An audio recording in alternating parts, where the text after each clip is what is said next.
Salut à tous, c'est Olivier. Avant de démarrer notre épisode de la semaine, je voulais vous parler d'une course un petit peu spéciale. C'est un triathlon en plein cœur de l'Europe. On nage en Allemagne, on roule en France et on court au Luxembourg. Il ne s'agit ni plus ni moins que de l'Ironman 70.3 du Luxembourg, région Moselle. Ironman 70.3 pour mes amis français. Bref, comment se passe la course ? On nage dans la rivière de la Moselle qui sépare l'Allemagne du Luxembourg, avant d'attaquer une grande boucle à vélo à travers les vignes, et pour terminer sur un parcours à pied plat, et donc très rapide. Alors que ce soit pour faire un bon chrono, pour se faire un gros kiff sur la beauté des paysages, ou encore pour profiter d'une région viticole de classe mondiale, vous aurez toutes les raisons du monde de faire l'Ironman 70.3 du Luxembourg. C'est clairement une course à ne pas rater. Alors filez vous inscrire. Je vous donne rendez-vous sur la ligne de départ. Et d'ici là, passons à notre épisode de la semaine. Juste avant d'appuyer sur le bouton de ta montre et de démarrer ton entraînement avec un super podcast dans les oreilles, je t'invite à aller faire un tour sur devenirtriathlète.com/livre. Tu vas pouvoir découvrir le livre Devenir triathlète que l'on a rédigé à 7 mains sous la direction d'Olivier de Scooter et dans lequel on t'explique comment devenir triathlète, comment progresser en triathlon et enfin comment performer en triathlon. Allez, on arrête de parler, c'est parti. Salut les sportifs, c'est Hermano et on est reparti pour un nouvel épisode du podcast Devenir triathlète. Comme d'habitude, mon compère d'épisode est Olivier de Scooter. Salut Olivier. Salut Hermano, salut à tous. Et cette semaine, nous recevons quelqu'un qui a l'habitude de faire des capsules dans un autre podcast, parler de la tête d'un coureur, mais on va pouvoir parler avec Anaël Aubry. Salut Anaël. Salut les gars et bonjour à tous vos auditeurs. Je suis super content de pouvoir échanger avec toi. Je dois t'avouer que un copain qui m'a dit que tu devrais l'interviewer et puis c'est vrai que j'ai commencé à regarder un petit peu ce que tu publiais sur les réseaux et notamment sur LinkedIn et je me suis dit, ça c'est le gars top avec qui il faut qu'on échange. On va parler sport, on va parler science, on va parler de science dans le sport, de sport dans la science, etc., de toutes ces choses qui s'imbriquent. Mais juste avant, on a l'habitude sur le podcast Devenir triathlète de demander à notre invité de se présenter. Donc dis-nous tout, qui est Anaël Aubry? Oula, c'est un programme, ça fait peur quand on me dit ça à chaque fois.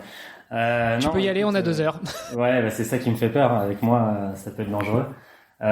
Écoute, j'ai un parcours où je passe du coq à l'âne régulièrement. Je vais peut-être pas faire toutes mes étapes tout de suite dans la présentation. Le triathlon, ça me parle plutôt bien. C'est la Fédération française de triathlon qui avait financé ma thèse lorsque j'étais à l'INSEP. Donc ça me parle quand même un petit peu. Une thèse où j'étais auprès des équipes de France olympiques, donc au quotidien avec la plupart des gens que vous voyez à la télé maintenant. Ou qui n'y sont plus d'ailleurs, peut-être pour certains, enfin c'est pas peut-être, certains n'y sont plus. Et certains qu'on a reçus dans le podcast. Ça va être une bonne intro à ce que je suis professionnellement. À la base, j'ai une casquette plutôt classique, STAPS, entraîneur, prépa physique, etc. J'ai eu l'opportunité, comme je viens de vous le dire tous les deux, de bifurquer sur une thèse, un doctorat en sciences du sport à l'INSEP. Moi, pour rien vous cacher, la haute performance, c'est ce qui me bottait depuis tout petit. Et les propositions de thèse que j'avais à l'issue de mon master me plaisaient pas forcément pour moi, en tout cas. Maintenant, elles m'intéressent beaucoup pour ma culture générale, dans le handicap, dans le vieillissement. J'ai vieilli et j'ai beau travailler dans la haute perf, je m'intéresse à d'autres sujets maintenant que je suis papa. Mais en tout cas, voilà, il me fallait des choses qui me bottent et du coup, j'ai pu la réaliser, notamment Yann Lemeur. Peut-être que ça ça vous parle peut-être ses infographies, YLM Sport Science, peut-être ça vous parle ou pas. Je sais pas si ça vous parle. Ça vous parle pas, vous tapez sur Google, ça va tout de suite vous parler. Et qui du coup à l'époque était un profil assez unique en France. N'hésitez pas beaucoup à avoir ce profil-là, c'est plutôt des profils anglo-saxons. Où dans les staffs, il y a ce qu'on appelle des sport scientists, donc des scientifiques du sport en français. Qui sont un support pour les entraîneurs, pour les athlètes, pour des aides à la décision, pour creuser certains sujets, pour essayer de parfois trouver peut-être pas des réponses toutes faites, mais en tout cas d'être plus fin, plus précis sur certains sujets.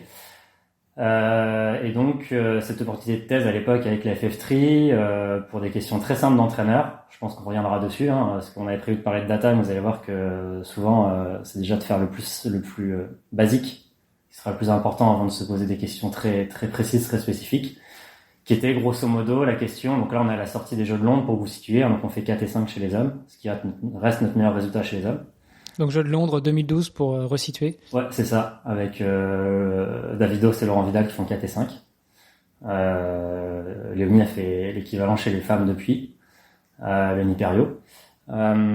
Et si vous voulez, la question c'était, on sait que dans nos sports, pour schématiser, il faut s'entraîner très dur, mettre du volume, mettre de l'intensité à haut niveau, parce qu'on a des athlètes qui sont très robustes à la charge, et pour les stresser, en tout cas stresser leur organisme, c'est pas si simple que ça. Et du coup, on reviendra tout à l'heure sur la définition peut-être de stress dont on a déjà parlé, mais effectivement, vu comme ça, sorti de son contexte, le stress, ça peut paraître négatif, mais tu nous expliqueras justement que c'est pas forcément un stress négatif dont tu parles. Ouais, complètement. Là, l'idée, c'est comme tout le monde, je pense, dans le triathlon, hein, on passe par des phases d'entraînement, on s'entraîne un peu plus dur, on crée de la fatigue. Et pour schématiser, à l'époque, la question du DTN, hein, qui s'appelait Franck Bignet, c'était Anaël, Yann, on a un souci quand les athlètes marchent, c'est parce qu'ils se sont entraînés très dur, et quand ils ne marchent pas, c'est parce qu'ils se sont entraînés très dur. Ok, c'est quoi la différence entre les deux? Il y en a pas, en tout cas dans le contenu d'entraînement, si ce n'est que parfois la pièce elle tombe du bon côté, parfois elle tombe pas du bon côté. Alors ça vous paraît peut-être grossier ce que je vous dis là, hein, mais c'est des risques qu'on doit prendre à haut niveau, et l'idée c'était de comprendre pourquoi des fois elle tombe du bon côté, pourquoi des fois elle tombe pas du bon côté. Qu'est-ce qui fait que quand elle tombe du mauvais côté, on répond mal à l'entraînement, donc on s'y adapte mal et donc on est moins performant le jour J.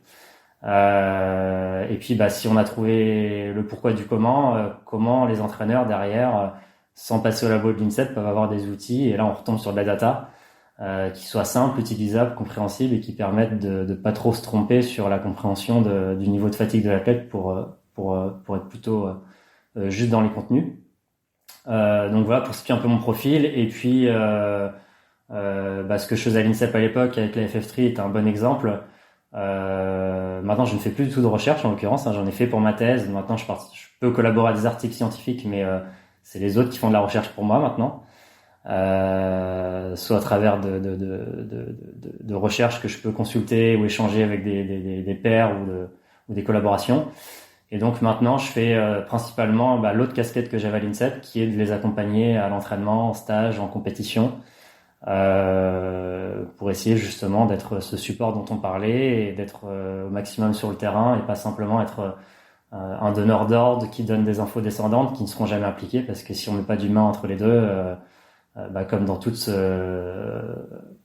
environnement, pas que dans le sport, ça risque de ne pas très bien fonctionner sur le long terme, voire pas du tout. Voilà. Et puis j'ai plein d'autres petites casquettes où on reviendra peut-être dessus. Peut-être déjà pour revenir encore plus à la base, avant STAPS, toi tu étais déjà sportif, tu pratiquais quel sport? J'en ai pratiqué beaucoup, comme tout gamin je pense.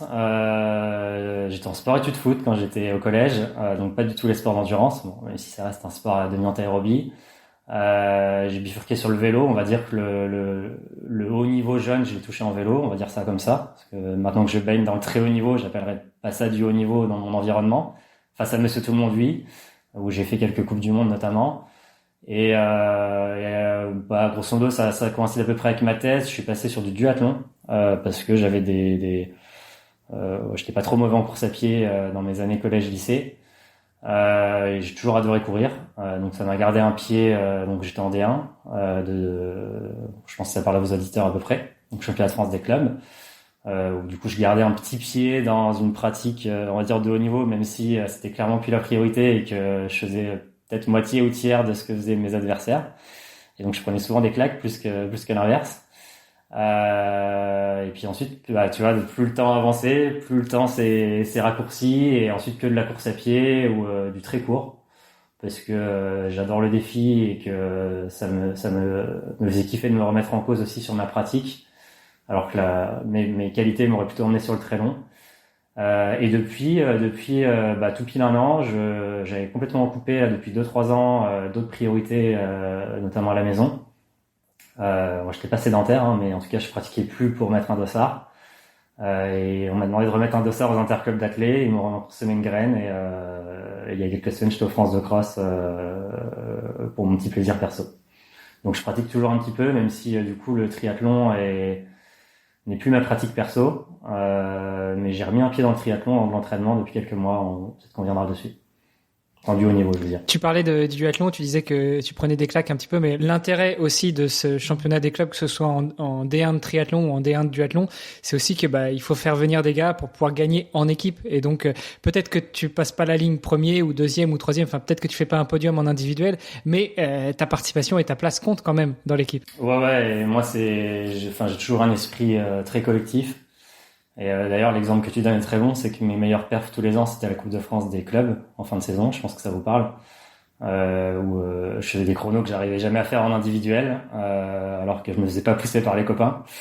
Et du coup, là où tu as raison, c'est que j'avais un peu ce rôle de capitaine d'équipe qui me plaisait bien. Et donc, je te dis côté claque, c'est que forcément, quand tu t'entraînes pas assez par rapport à ce que tu dois faire, quand tu poses le vélo, c'est souvent un peu dur, surtout sur ce type de course où tu es en face des meilleurs mondiaux. Et quand t'as pris des banderies tout le long à vélo et que t'es pas assez entraîné, bah tu poses le vélo crampé et tu t'accroches aux arbres, aux branches pardon, et tu finis comme tu peux quoi. Mais tu finis comme tu peux pour l'équipe. Là-dessus, t'as complètement raison. Pour revenir un petit peu sur la partie études, tu nous as dit que tu avais fait STAPS. C'était quoi ton idée en fait en intégrant STAPS? Parce que souvent, enfin en tout cas à mon époque, il y avait en gros 2 ou 3 branches en STAPS, une qui te permettait de devenir entraîneur, une qui te permettait d'être plutôt dans la gestion administration des clubs, et puis une troisième, en gros, tu finissais. Alors il faut rien entendre de péjoratif là-dedans, mais tu finissais prof de sport, prof DPS. Toi, est-ce que tu avais une de ces orientations-là ou c'était un peu, voilà, tu savais que tu aimais le sport et puis tu devais faire des études donc tu étais là-dedans? Écoute, en tout cas au quotidien, depuis tout gamin, très clairement, même si j'y connaissais pas grand-chose, hein, je viens dans une campagne perdue, 60 habitants, plus de vaches que d'habitants, mais en tout cas, je lisais l'équipe tous les jours, je découpais les articles, enfin vraiment le très haut niveau, c'est ce qui me bottait. Mais j'étais très loin de tout ça, sans vous mentir, malgré ma pratique personnelle dans certains sports.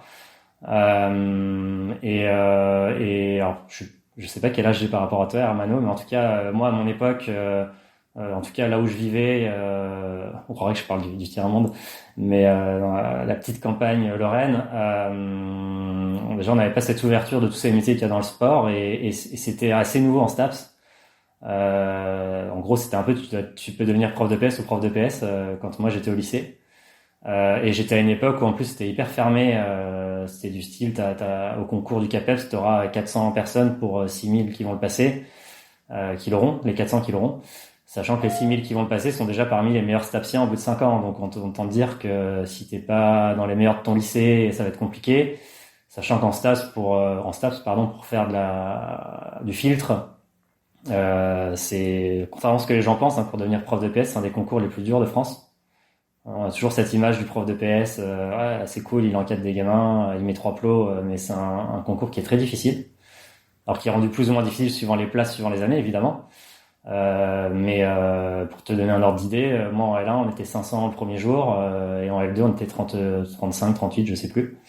Donc tu vois, le filtre était déjà bien passé, et à la fin, je pense qu'il y en a peut-être 3 qui sont devenus profs de PS dans ma promo.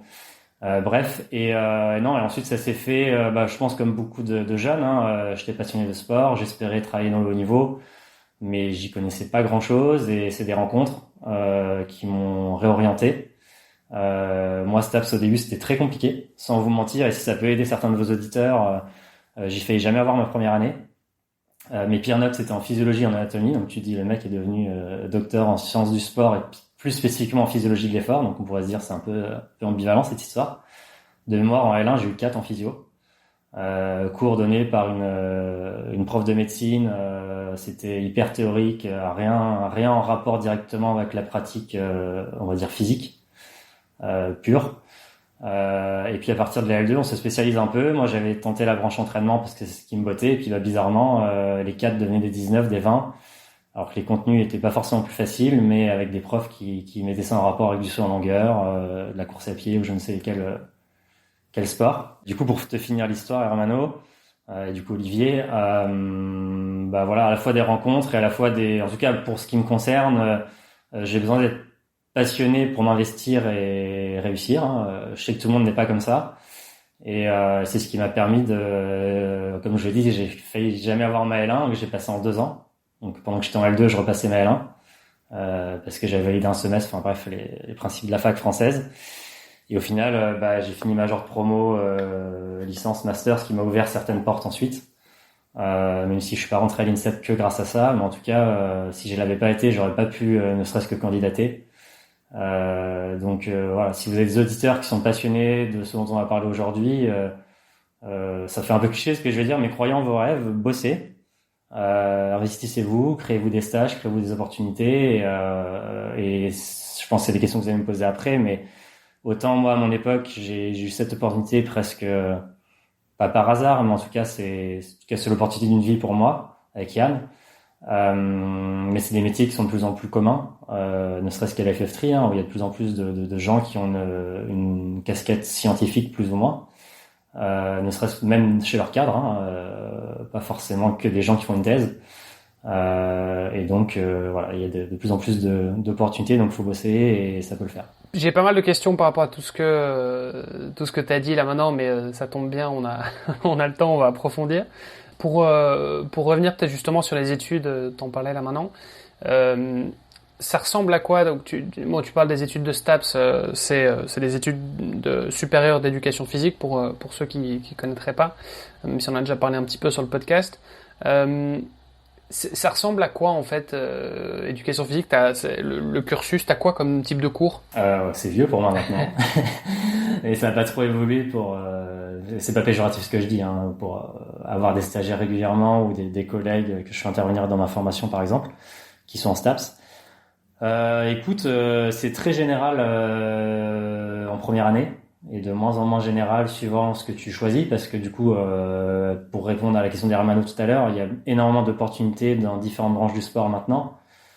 Pas tant qu'il y ait plein d'emplois, hein, mais que voilà, il y a par exemple ce qui s'appelle APA, qui est sur ce dont on parlait avant, hein, le handicap, le vieillissement, etc., où la pratique physique, on le sait, peut apporter énormément. Et je parle pas de faire du sport au niveau là, hein, je pense que je te l'apprends pas. Et où on est pour l'instant très mauvais là-dedans en France, mais en tout cas on forme des gens à ça et de plus en plus il y a de l'emploi sur la question. La branche un petit peu entraînement que j'ai pu faire, alors moi c'était un peu fourre-tout, hein. Il y avait du management, il y avait de l'entraînement, de la prépa mentale, de la prépa physique, mais bon c'est quand même assez on va dire assez développement physique, pratique intensive, on va appeler ça comme ça. Et puis la branche on va dire prof de PS dont on parlait avant. Et du coup, tout ça pour te redire que quand tu commences en L1, en L2, c'est très général, très généralisant, avec de la physio, de l'anatomie, de la compta, de la rédaction, enfin voilà, des choses qui sont assez éloignées de ce qu'on pourrait imaginer pour de l'entraînement. Et puis un petit peu de pratique physique sur certains sports, suivant les facs, c'est pas les mêmes sports. Suivant les facs, tu peux te spécialiser, etc. Donc je vais pas parler de ce que je ne connais pas dans d'autres STAPS. Mais il faut savoir, pour ceux qui ne le maîtriseraient pas, que cette pratique physique, elle est mineure dans ta note générale. En gros, c'est ce qui peut te sauver si t'es ric-rac. Mais si t'es un sportif de haut niveau, c'est surtout pas ce qui fera que tu t'en sortiras. C'est plutôt ta capacité de matière grise, on va dire ça comme ça, mais c'est un peu péjoratif.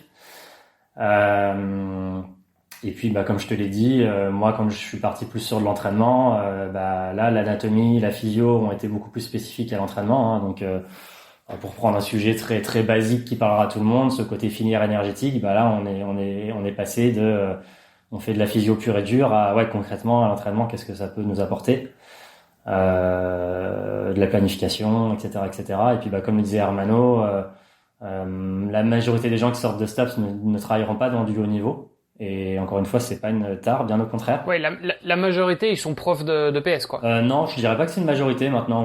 J'ai pas les chiffres en tête, hein. Encore une fois, je pense que c'est des stats qu'on peut trouver facilement sur peut-être des sites du ministère, j'en sais rien.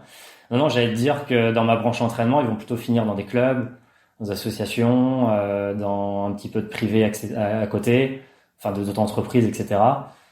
Coach privé, etc. J'ai du mal à situer la proportion par rapport à prof de PS, parce qu'encore une fois, prof de PS est très dépendant des choix ministériels. Est-ce qu'on rajoute des profs, est-ce qu'on enlève, est-ce qu'on a beaucoup de départs en retraite, est-ce qu'on coupe les financements, etc. Donc il peut y avoir des années où tu as une énorme opportunité et là on ouvre les vannes et je te dis pas 3000 parce que j'en suis pas sûr, mais en tout cas il va peut-être y avoir beaucoup de personnes qui peuvent devenir prof de PS au concours. Alors que l'année suivante, t'en as quelques centaines qui vont pouvoir réussir, parce que c'est un classement, hein, ni plus ni moins. Et donc eux, pour le coup, là, je l'ai pas vécu personnellement, même si à partir de la L2, tu mets un petit pied dedans, et puis ensuite, ça va être la L3, tu te spécialises vraiment, donc la troisième année de licence. Eux auront beaucoup plus de cours sur la pédagogie, sur la capacité à d'ailleurs, c'est assez fou ce que je veux dire, parce que je pense que des entraîneurs devraient aussi le faire, à savoir être audible en public, à savoir emmener une classe derrière soi, etc. Et c'est pas à toi que je vais apprendre que tu auras beau faire les meilleurs plans d'entraînement du monde, un un humain versus un humain, c'est aussi la capacité à le convaincre, à lui faire comprendre Oui, les la choses. pédagogie, le relationnel, tout ce qui est, tout ce qu'on appelle les soft skills. Exactement, carrément. Et puis, évidemment, ils vont aller sur des choses beaucoup plus, liées à de l'éducation, sur l'administratif, etc. Et c'est quoi le rêve pour un étudiant de STAPS? Autant si je fais le comparatif avec les écoles de commerce, la majorité des étudiants en école de commerce ont envie de faire d'aller dans les cabinets de strat, de consultance en strat les plus prestigieux ou en private equity. C'est un petit peu pas tous évidemment, mais enfin ça reste quand même un petit peu les trucs les plus prestigieux. Et encore ça a tendance à changer un petit peu. Là maintenant c'est un peu plus le monde start-up et puis enfin ça change un petit peu, mais il y a quand même une certaine concurrence pour certains postes. Pour les premiers de classe, en tout cas, c'est un peu ce qu'ils visent. En STAPS, les premiers de classe, ils visent quoi? Le haut niveau? Alors à mon époque, sans te mentir, souvent la majorité des meilleurs visaient le CAPEPS, visaient des profs de PS. Ok. Et c'est peut-être l'inverse de ce que pourraient penser les gens. Mais ça reste un concours, hein, donc je pense que, je suis peut-être une étude sociologique qui est à 2 balles là, hein, mais quand t'es le meilleur sur ta première ou tes 2 premières années, derrière c'est un concours français, hein, donc il y a quand même, c'est la crème de la crème, quoi. Et encore une fois, c'est un concours qui est très difficile, hein, et d'ailleurs, quand je te disais que sur les premières années, la pratique physique n'apporte pas grand-chose à ta note, quand tu passes le CAPEPS, il y a une partie écrite, une partie orale, une partie de pratique physique, où si je dis pas de bêtises, ça t'est évolué depuis, hein, mais il y avoir 4 sports dans ta spécialité et un sport qui est totalement opposé. Et là, c'est peut-être un peu cliché ce que je vais dire, mais c'est un peu le monde de l'olympisme athénien, hein. C'est que c'est des gens qui ont une matière grise hyper efficace, en tout cas dans ce que demande le concours, qui ont des super notes. Évidemment, hein, c'est l'intelligence, il y a tout type d'intelligence, hein. Tu peux, j'en suis, je pense, le meilleur exemple. J'avais des mauvaises notes en L1 et quand ça correspondait à ma façon de m'investir cérébralement, bizarrement, j'étais major. Ça prouve aussi certaines choses sur l'éducation à l'école. Et par contre, leur note sur le physique, là, pour le coup, est éliminatoire et rentre complètement dans le classement. Et donc, les gens qui réussissent sur le concours du CAPEPS et qui sont dans les meilleurs au CAPEPS, donc on va dire le top 10, pour schématiser, c'est gros cerveau, gros physique, et gros physique pas que dans ta spécialité. Donc, si t'es triathlète, on va dire, ou t'es fort dans les sports d'endurance, il va falloir que tu me fasses des rondades sur une poutre aussi, ce qui est pas forcément ce qui va avec. Et du coup, pour finir de répondre à ta question. Et attends, quand tu dis un sport complètement inverse, enfin à l'opposé, comment tu fais pour définir qu'un sport est à l'opposé d'un autre? Alors là, tu m'en demandes trop parce qu'à la fois c'est loin, je l'ai pas fait, mais évidemment il y a des familles type sport co versus danse, tu vois. Okay. Je me trompe peut-être, mais rien à voir. Et je sais que tu vois, pour le coup. Donc tu te spécialises dans le rugby, il va falloir que tu fasses quand même, t'auras un examen en danse ou en gymnastique artistique. Ouais, en gym, ou en danse, ou en escalade, j'en sais rien, en course d'orientation. Enfin là, ça c'est peut-être un peu moins vrai. Mais tu vois j'essayais de retrouver un exemple, mais en l'occurrence, quand je faisais ma thèse à l'INSEP, mon colloque de bureau qui faisait sa thèse en même temps.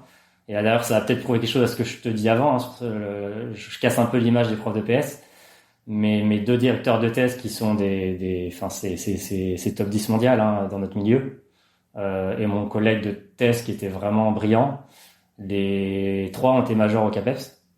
Donc autant dire que j'ai eu des progrès à faire sur ma capacité de rédaction, d'oral, qui est ce dans quoi tu te spécialises au CAPEPS, hein. Et donc tu vois, mon collègue était très fort au foot et de mémoire il a eu gym. Ok. Donc tu vois, tu pourrais te dire, tu vois, il jouait numéro 10, tu vois pas Zizou faire des anneaux, je ne sais quoi. Ouais.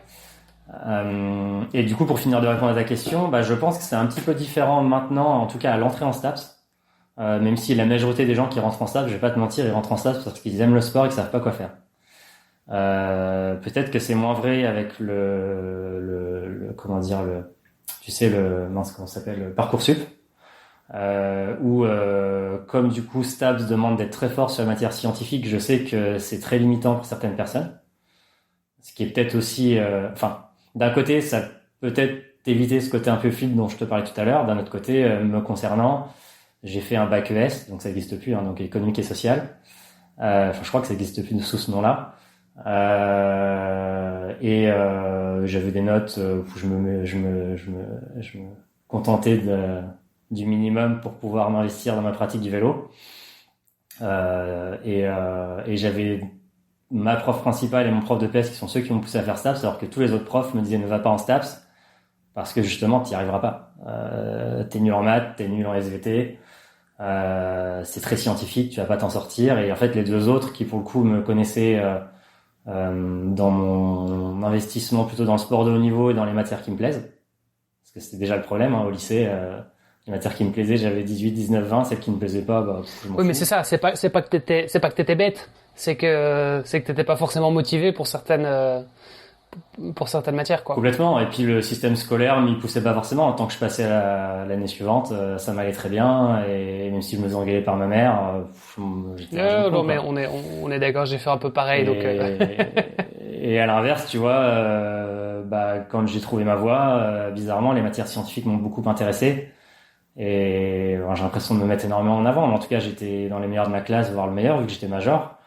Et encore une fois c'était juste parce que ça me passionnait et que la physiologie de l'effort me passionne énormément, alors que faire de la physiologie sur d'autres sujets ne m'intéressait absolument pas à l'époque. Et du coup j'ai toujours pas répondu à ta question. Je pense que beaucoup de lycéens de plus en plus sont passionnés par le haut niveau, comme tu le disais, je pense. Et donc forcément, la voie d'entrée, ça peut être STAPS. Ça peut être STAPS, hein, mais pas forcément. Il y a d'autres opportunités si tu souhaites être entraîneur, préparateur physique. Et du coup, comment dire ça, si tu veux, les études en STAPS, je pense, sont une parfaite première étape de mon point de vue. Parce que ça doit être très généraliste, c'est des études au long cours où tu vas faire beaucoup de bases. Par contre, t'attends pas en sortant de master à être prépa physique du PSG le lendemain. J'ai vu ta réaction et pour autant, crois-moi, et c'est peut-être une erreur de jeunesse, que ce soit mes collègues à l'époque ou tous les stagiaires que j'ai eus depuis, beaucoup s'imaginent que quand tu sors de master, t'as un bac plus 5. Non, mais ça, c'est pas que dans le sport. Hein.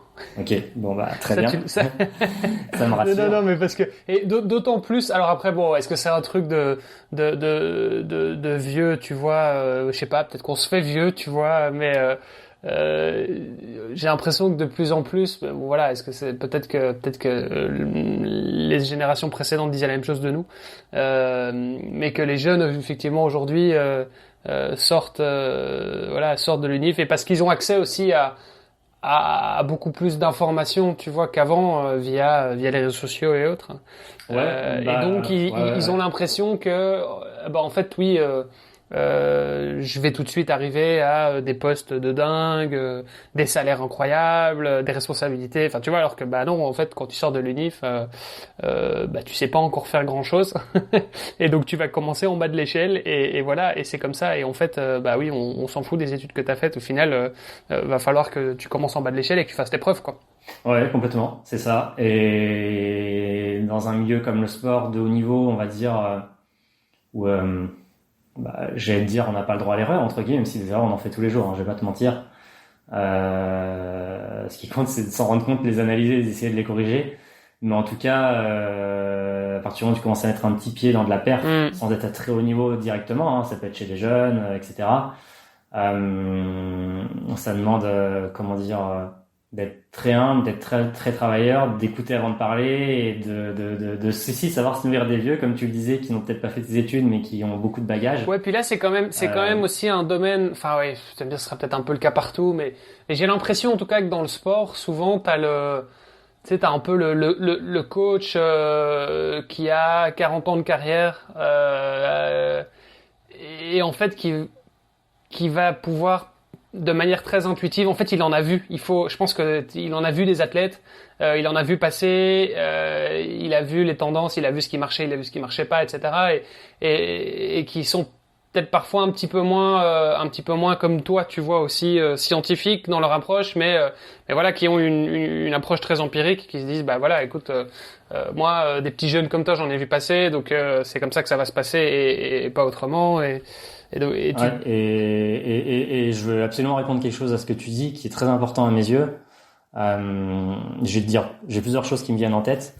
La première, c'est que ton exemple, il est très bon.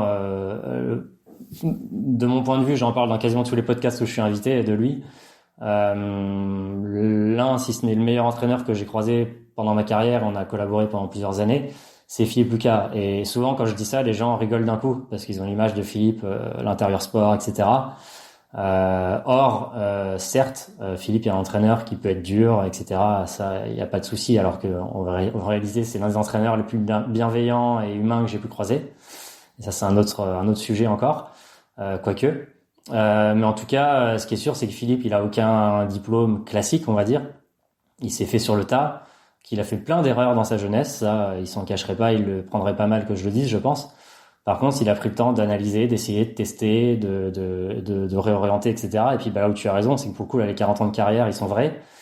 Et que tout ce que moi, je vais pouvoir dire dans mes cours, dans mes articles, etc., tu sais, moi, les premières fois que une des premières fois où j'ai su que j'allais collaborer avec Philippe, j'étais avec des a priori négatifs, comme tout le monde les aurait, je pense, parce que tout le monde a toujours une réaction très rigolote quand je parle de lui. Enfin, rigolote avec un petit sourire.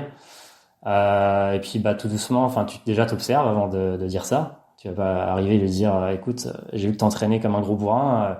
Bon, déjà, quelqu'un qui sort un champion du monde ou une championne du monde tous les ans, qui en a eu du 50 mètres au 10 km, je pense qu'il a 2-3 compétences pour ça. Alors que très souvent, il récupère des nageurs ou des nageuses sur des distances qu'il faisait pas avant, ou des nages qu'il faisait pas avant. Et puis, bizarrement, ça marche. Donc, c'est qu'il doit un petit peu réfléchir quand même. Et du coup, lui, c'est un bon exemple de ce que tu dis. C'est que pour le coup, de mon point de vue, il est ultra proche de tout ce que je pourrais dire dans ce podcast, dans mes articles, dans mes cours, etc. Sur du polarisé, sur l'intérêt de la muscu, tout ce que tu veux. Je te prends un exemple. Quand il a récupéré des nageurs d'eau libre, des Aurélie Muller et d'autres, quand il s'est mis à leur faire de la force en muscu, tout le monde, beaucoup lui ont rigolé. Et puis bizarrement, quand un an après, elle était championne du monde, ça rigolait un petit peu moins. Même si c'était pas que grâce à la muscu, mais bon, voilà. Et le contre-exemple de ce que tu dis, c'est que oui, il y a de plus en plus de sciences dans le sport, mais c'est pas complètement vrai. Les sciences du sport, elles sont bien plus vieilles que moi. Simplement que c'est nouveau en France d'être de plus en plus sensible à ça. Oui, mais il y a quand même un côté, une accélération un peu exponentielle dans ces sciences du sport, non? Avec les nouvelles technologies aujourd'hui, avec les wearables, etc.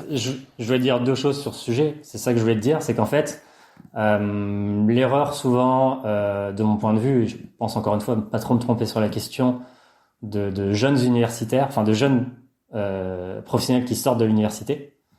Et tu vois, j'en parlais justement avec un collègue il y a 2-3 jours. C'est la personne qui me disait ça et on a. D'ailleurs, c'est bon, bref, c'est un autre sujet. J'ai déjà trop en dire. Et la question, si tu veux, c'était oui, on peut devenir spécialiste de certains sujets, amener de la data, amener de la précision, amener des sujets qui n'existaient pas dans une discipline, etc. Ça, c'est super. Par contre, il y a deux choses qui sont hyper importantes. La première, c'est de bien maîtriser l'environnement dans lequel tu es. Donc, quand je te prenais l'exemple de l'eau libre, j'ai beau avoir jamais été nageur d'eau libre, je me suis pas amené avec ma gueule enfarinée au bord du bassin avec Philippe Lucas sans me rencarder un petit peu sur ce que pouvait être l'eau libre. Donc, je me suis quand même mis une certaine pression pour creuser le sujet et pas simplement au travers de lecture. Et puis la deuxième chose, c'est le contre-exemple que tu mets sur le professionnel qui a 40 ans de carrière, c'est que si tu arrives simplement avec de la data froide, avec de l'information descendante, ça marchera jamais, surtout en France, parce qu'on n'est pas des anglo-saxons pragmatiques. Et encore que eux aussi ont cette branche, le scientifique doit avoir un pied sur le terrain quand même. Mais ils auront plus, ils seront moins fermés à la science que nous au premier abord. Et donc, ce qui est hyper important par rapport à ce que tu disais, c'est que si les jeunes sont passionnés par cela et veulent s'investir dans de la recherche, de la science, de la data, quels que soient les sujets, il faut avant tout, de mon point de vue, qu'ils soient passionnés de sport Et tu vois, même quelqu'un qui deviendrait data scientist dans un gros club pro où il va se faire que traiter de la data, si je sais pas si c'est dans le 15 de France par exemple, parce que par exemple ils en ont un jeune qui fait ça, enfin un jeune, il doit être beaucoup plus jeune que moi d'ailleurs. Et bon, bref, et je pense que ça va être important qu'ils comprennent ce qu'est le rugby et pas simplement en regardant quelques matchs à la télé. Déjà ne serait-ce qu'ils jouent au rugby avec quelques copains pour voir à quoi ça ressemble. Et du coup oui, c'est là où c'est exponentiel, là où tu as raison, c'est que il y a deux choses à ça. La première, c'est que dans certains sports où il y a de l'argent, on essaye de réduire la marge d'erreur, et donc forcément, quand on se rend compte que par exemple, je sais pas, dans un sport comme le foot, avec de la data, on peut énormément prévenir les blessures, et que le principal, ce qui fera la principale, statistiquement, ce qui fera que tu seras le plus performant sur le terrain, c'est si tu as tes titulaires et pas tes remplaçants. Donc forcément, si tu mets de la data là-dedans, que ça peut y aider, tu vas le faire. Et puis plus on avance là-dessus, plus ça peut redescendre dans des sports où il y a un petit peu moins d'argent et où on va se rendre compte que finalement, sur ce que ça peut potentiellement apporter, la balance coût rapport gain-bénéfice peut être potentiellement intéressant. Mais sans oublier, là où tu as encore une fois raison, c'est que la base, c'est maîtriser le terrain, maîtriser l'entraînement. Et que si c'est juste faire de la data pour faire de la data, tu seras pas champion du monde. Non, bien sûr. Et c'est marrant, tout à l'heure t'as dit un truc. Les Anglo-Saxons sont beaucoup plus pragmatiques que les Français ou les Latins au sens large. C'est-à-dire ils sont comment les Latins. Enfin les Latins ou les Français, je sais pas. Je sais pas. Bien sûr. Qui alors tu faisais déjà, le posé. Mais... Attention, moi je suis franco-italien, donc je suis double latin. Alors on a un double latin autour de la table. Déjà c'est pas une critique brute, dans le sens où jusqu'à preuve du contraire, les Anglais on les bat régulièrement, ou les Néo-Z, ou les Australiens, ou les Américains suivant les sports. Tu vois, on parle de triathlon, jusqu'à preuve du contraire, la meilleure nation mondiale, c'est plutôt nous, même si les Américains ils nous font un peu chier des fois quand même, ou les Anglais. Mais en tout cas, les frères Brownlee. Non. Un petit peu moins. Quand tu dis les anglo-saxons, est-ce que tu inclus aussi les germaniques? Parce que on a quand même en Allemagne, il y a quand même quelques sérieux triathlètes. En Norvège aussi, on entend un petit peu parler. Complètement. Genre, je les englobe. Oui, c'est pas exactement la même organisation, mais ils se rapprochent plus de ce que moi j'appelle les anglo-saxons que nous les latins. Tu as raison là-dessus sur l'organisation de leur structure sportive à haut niveau. Mais pour autant, encore une fois, il faut pas se dire parce que je bosse dans les sciences, là-bas ça fait rêver. Nous, ça fait pas rêver. Encore une fois, jusqu'à preuve du contraire, dans certains sports, on s'en sort pas trop mal. Et ils nous envient d'autre chose. Ils nous envient clairement d'autre chose. Mais c'est quoi l'autre chose en fait? Parce que si t'es moins pragmatique et que tu regardes moins les datas. Tu sais quoi, tu vas plus au feeling, à l'intuition. Alors complètement. T'es plus dans l'émotionnel. T'as complètement raison. Et justement, et on en arrive un petit peu à la critique que je pouvais faire juste avant de jeunes qui sortent de la fac. C'est que parfois être trop pragmatique dans le haut niveau, en tout cas. Mais je pense qu'à bas niveau, à niveau amateur, c'est peut-être encore plus vrai. À un moment donné, à haut niveau, là, tu as raison, c'est que des fois, il faut pas trop se poser de questions. Des fois, il faut prendre des risques. Des fois, il faut sentir des choses. Que la perf, c'est pas que de la data, c'est aussi de la psycho. Et que jusqu'à preuve du contraire, tu vois, encore une fois, je reprends son exemple, mais je trouve ça va être parlant à tout le monde. Quand t'es plutôt préparé avec Philippe, il va te convaincre que t'es imbattable. Et moi, j'ai vécu des scènes avec lui où, d'ailleurs, tu vois, typiquement la première fois qu'Aurélie Muller est championne du monde. Physiquement, elle est pas au-dessus des autres. Par contre, à la fois, il la convainc que ce qu'elle a fait, personne d'autre ne l'a fait. Il la convainc que c'est la plus forte. Il la convainc de schémas de course qui vont fonctionner, alors qu'ils étaient très très risqués, mais improbables pour certains pays, crois-moi. On en reparlera peut-être. Et au final, elle est championne du monde. Et derrière, ça s'imbrique bien. Hein, tu dois te souvenir, même si elle est déclassée au jeu, l'année suivante, elle est imbattable. Au jeu, il se passe ce qui se passe. En tout cas, pendant 2 ans, elle a été quasiment imbattable. Et du coup, moi, ma vision, elle serait plutôt que, tu vois, il y a un entre-deux à trouver. Parce que je pense que des gens très terrain comme Philippe, nous prouvent que ça peut énormément nous apporter. Et que là où, encore une fois, c'est un bon exemple, là où j'ai beaucoup apprécié travailler avec l'équipe de France d'Olip, c'est que le manager de l'Olip, c'est Stéphane Leca. Donc, je sais pas si ça parle aux auditeurs, hein, mais il est passé sur le podcast. Ah, super. Génial. Donc, en tout cas, les auditeurs les plus fidèles auront probablement écouté l'épisode, sinon... je l'ai pas écouté, mais je vous invite à aller l'écouter parce qu'il doit forcément être énorme. Et pour le coup, Stéphane, qui est le plus gros palmarès de ce qui était l'eau libre avant que ce soit olympique, hein, quand c'était vraiment, on part d'un point A à un point B, ça fait 100 bornes, ça fera 100 bornes. Et s'il y a des vagues de 50 mètres, c'est pas grave. Du coup, forcément, il vient d'un monde très terrain, hein, quand tu sais ce qu'il a pratiqué, mais à son petite échelle à l'époque, mais il a assez vite compris qu'il fallait parfois certaines, certains outils pour aller au-delà de... Ouais, essayer de mieux récupérer que son adversaire, essayer, quand tu pars en altitude, je me rends compte qu'à chaque fois, j'ai du mal les premières semaines, qu'est-ce qui existe sur le sujet, etc., enfin, les premiers jours. Et donc, il essayait d'apporter un petit peu j'allais dire de sérieux, mais il est horrible le mot que j'utilise. Ça voudrait dire qu'il était pas sérieux avant, mais en tout cas de quelque chose de plus mieux maîtrisé. Et pour le coup, tu vois, avec Philippe et Stéphane, ce qui avait de super, c'était qu'on avait la main totalement sur ces sujets-là. Je vois que t'as mis l'article, enfin le podcast, Hermano. Ouais, j'ai mis le lien et j'attendais que tu aies fini d'en parler, mais pour ceux qui seraient intéressés, c'est 168 à 171. C'était donc, si tu veux, les entraîneurs historiques de l'Olympe, c'est des gens qui ressemblent à Philippe, hein. C'est Magali Merino, l'entraîneur d'Axel. C'est Eric Boissière qui est décédé depuis. Enfin bref, c'est des entraîneurs avec une aura énorme mais une connaissance du terrain encore plus énorme. Et c'était vous, les gars qui maîtrisez peut-être un petit peu mieux la science et la data, il faut que vous soyez là comme une aide à la prise de décision, et que plus la relation de confiance va exister, plus on pourra aussi anticiper certaines choses et être dans l'aide à la planification, par exemple. Pas pour dire que nous on sait mieux planifier qu'eux, mais que peut-être en n'ayant pas la tête dans le guidon avec la pression d'un athlète qui doit être au mondiaux dans un mois, ou tu es au bord du bassin tous les jours avec lui et tu l'entraînes. J'ai peut-être avoir des choses qui me sautent aux yeux.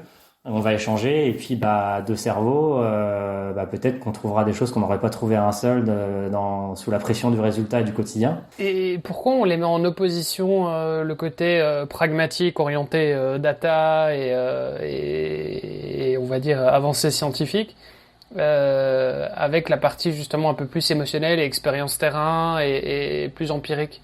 Parce que tu pourrais aussi imaginer, enfin tu vois, tu parles de Philippe Lucas ou Stéphane Lecas, si tu les mets, tu les mets dans la même équipe que l'équipe de suivi, enfin j'ai oublié son nom, le coach de Blumenfeld et Gustav Iden. Tu les mets ensemble. Tu crois que déjà, est-ce que ça fonctionne? Tu crois? Déjà, ça fonctionnerait avec quasiment aucun Français, de toi à moi, et je suis peut-être que je me trompe, mais pour avoir fait pas mal de stages en Sierra Nevada, justement avec l'eau libre en même temps que les Norvégiens, c'est des robots. Réellement, c'est des robots. Et pourtant, c'est ce qui est assez rigolo, hein, c'est que beaucoup de Français parfois se disent oh là là, si j'avais le suivi des Norvégiens, alors que crois-moi, mentalement, ils sont pas câblés pareil. Et ça veut pas dire que les Norvégiens sont mieux, hein, encore une fois, hein, parce que la preuve en est. Mais ça veut dire quoi? Ça veut dire quoi? Ils sont pas câblés pareil. Enfin, alors je te dis ça, encore une fois, alors, en fait, c'est un petit peu particulier notre échange parce que j'ai du mal d'arriver à ce sur quoi je veux aller. Déjà, quelque chose qui est important que les gens comprennent, c'est que la performance elle est multifactorielle. Le meilleur exemple pour moi, en France, on a la chance d'avoir eu très récemment 2 champions du monde hommes en triathlon olympique, qui sont Vincent Luce et Léo Bergère. Je pense que ça parle à tout le monde, j'espère, hein, vu le nom de votre podcast. Vincent et Léo, ils ont pas la même éducation, ils ont pas le même parcours. Pour autant, je pense qu'on peut plus ou moins dire qu'ils ont grosso modo plus ou moins le même niveau, hein. Ils étaient champions du monde à 4 ans d'intervalle. Vincent il est encore dans le game, ça se trouve il repassera devant Léo cette année, j'en sais rien ou pas. En tout cas, on peut se dire qu'ils ont quasiment le même niveau, suivant les états de forme, de blessures, etc. Pourtant, dans leur quotidien, c'est clairement pas le même quotidien. Vincent, pour le coup, il a eu un parcours plus long, il a eu différentes structures d'entraînement, il a testé des choses, il a essayé des choses, et je pense qu'il a plutôt trouvé son équilibre depuis quelques années avec Joël Fillol, son entraîneur, et son groupe d'entraînement. Ça veut pas dire ce qu'il faisait avant n'était pas bien, bien au contraire. Hein. Si un jour vous l'avez, je pense que vous le lancerez sur le sujet et il m'en voudra pas de dire ça. Ce qu'il a pu faire avant lui a énormément apporté, que ce soit physiquement ou mentalement. Mais il a trouvé aujourd'hui un certain équilibre qui est pas le même quotidien que Léo, parce que certaines choses que Léo a dans son quotidien, je pense, Vincent, ça pourrait parfois lui coûter mentalement. Et donc sur le long terme, peut-être qu'il serait moins performant. Et à l'inverse, je te dis ça alors que des fois ils s'entraînent ensemble et ils acceptent de se donner l'un à l'autre sur des périodes courtes de quelques semaines. Encore cet hiver, je pense que vous avez dû voir qu'ils ont fait quelques semaines ensemble. Et je pense que ça profite à tout le monde. Par contre, au quotidien, je suis pas sûr que ça marcherait pour connaître les deux. Sur une année, sur une Olympiade. Et je pense, pour le coup, pas trop me tromper en disant qu'ils ont trouvé un fonctionnement qui fait que quand les planètes s'alignent bien, ils sont les meilleurs au monde. Et tu vois, Vincent, il est ultra friand de science. Moi, Vincent, ça a été un de mes premiers clients, entre guillemets, quand j'ai commencé avec les équipes de France de tri. Et tu vois, un de mes premiers challenges, je me souviendrai toujours de recevoir un mail de Vincent sur l'intérêt du jus de betterave. Où à l'époque, il était avec Pauline Ferrand-Prévot, les deux se posaient la question. Sauf qu'avant qu'il m'interroge, il avait déjà été lire des articles scientifiques sur le sujet. Donc tu vois, on pourrait se dire ouais, Vincent il est comme ça, ouais, Vincent il se donne certains moyens. Pour autant, il n'est pas capable à ce que son quotidien soit une étude scientifique. Malgré tout, il essaye d'être assez juste dans ses choix et pas juste prendre du jus de betterave parce qu'il a entendu ou lu ou bah tiens, eux ils boivent du jus de betterave, ils sont performants. Ouais, mais est-ce que c'est que grâce au jus de betterave? Alors que les Norvégiens, si tu veux, leur quotidien ressemble beaucoup à une étude de recherche. Là, pour le coup, eux, c'est la data à 100 000%. Et ouais. C'est quoi pour toi une étude de recherche? C'est partir sur une idée et puis itérer jusqu'à ce qu'on arrive à un résultat? Non, c'est pas ce que je veux dire. C'est que non, ils sont pas comme ça. C'était plus dans le sens où tu vois, quasiment au quotidien, ils vont prendre leur lactate, donc le taux de lactate qu'ils ont dans le sang. Ils vont faire des tests en labo quasiment tous les mois, si ce n'est plusieurs fois par mois. Ils vont évaluer leurs états de fatigue avec différents marqueurs. Donc là, vous pourriez me dire, ouais, mais Anel, c'est ça le haut niveau. Oui, c'est pas complètement faux. Pour autant, parfois, la data doit t'aider à prendre certaines décisions. Mais il faut pas qu'elle aille tu vois, le haut niveau parfois te demande de en tout cas en plus ce que je dis est pas complètement vrai parce qu'ils sont performants et ils gagnent, mais ils gagnent pas tout le temps non plus, tu vois, donc c'est que ça marche aussi en face.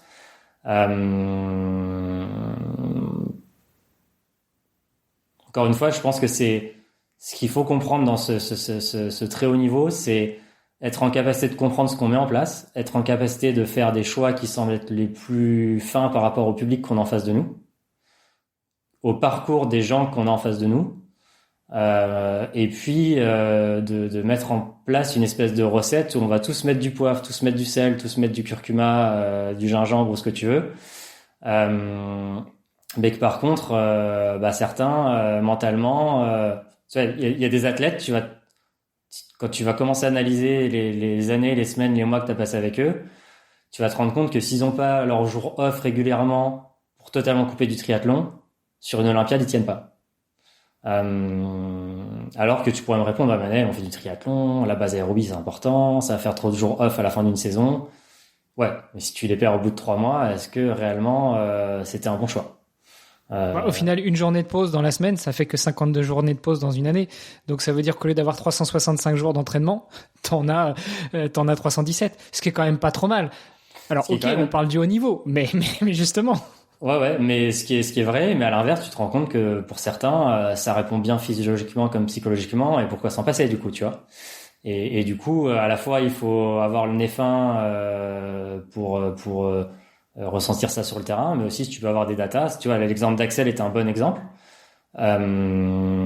Axel, tu vois, par rapport à ce que tu viens de dire, par rapport à la façon dont l'entraîne Magali, on a essayé de lui mettre des jours off parce que on voulait mettre en place certains entraînements un petit peu plus punchy, on va dire, moins très longue distance, pour essayer de repasser des caps pour la distance olympique qui est de 10 km, hein, c'est sur le 25, hein, où il est injouable depuis plusieurs années, hein, pour ceux qui suivent pas. Et en fait, Axel fait ce qu'on appelle une mesure de variété de la fréquence cardiaque au réveil. Donc, je sais pas si ça parle aux auditeurs ou s'il faut que j'explique en 10 secondes.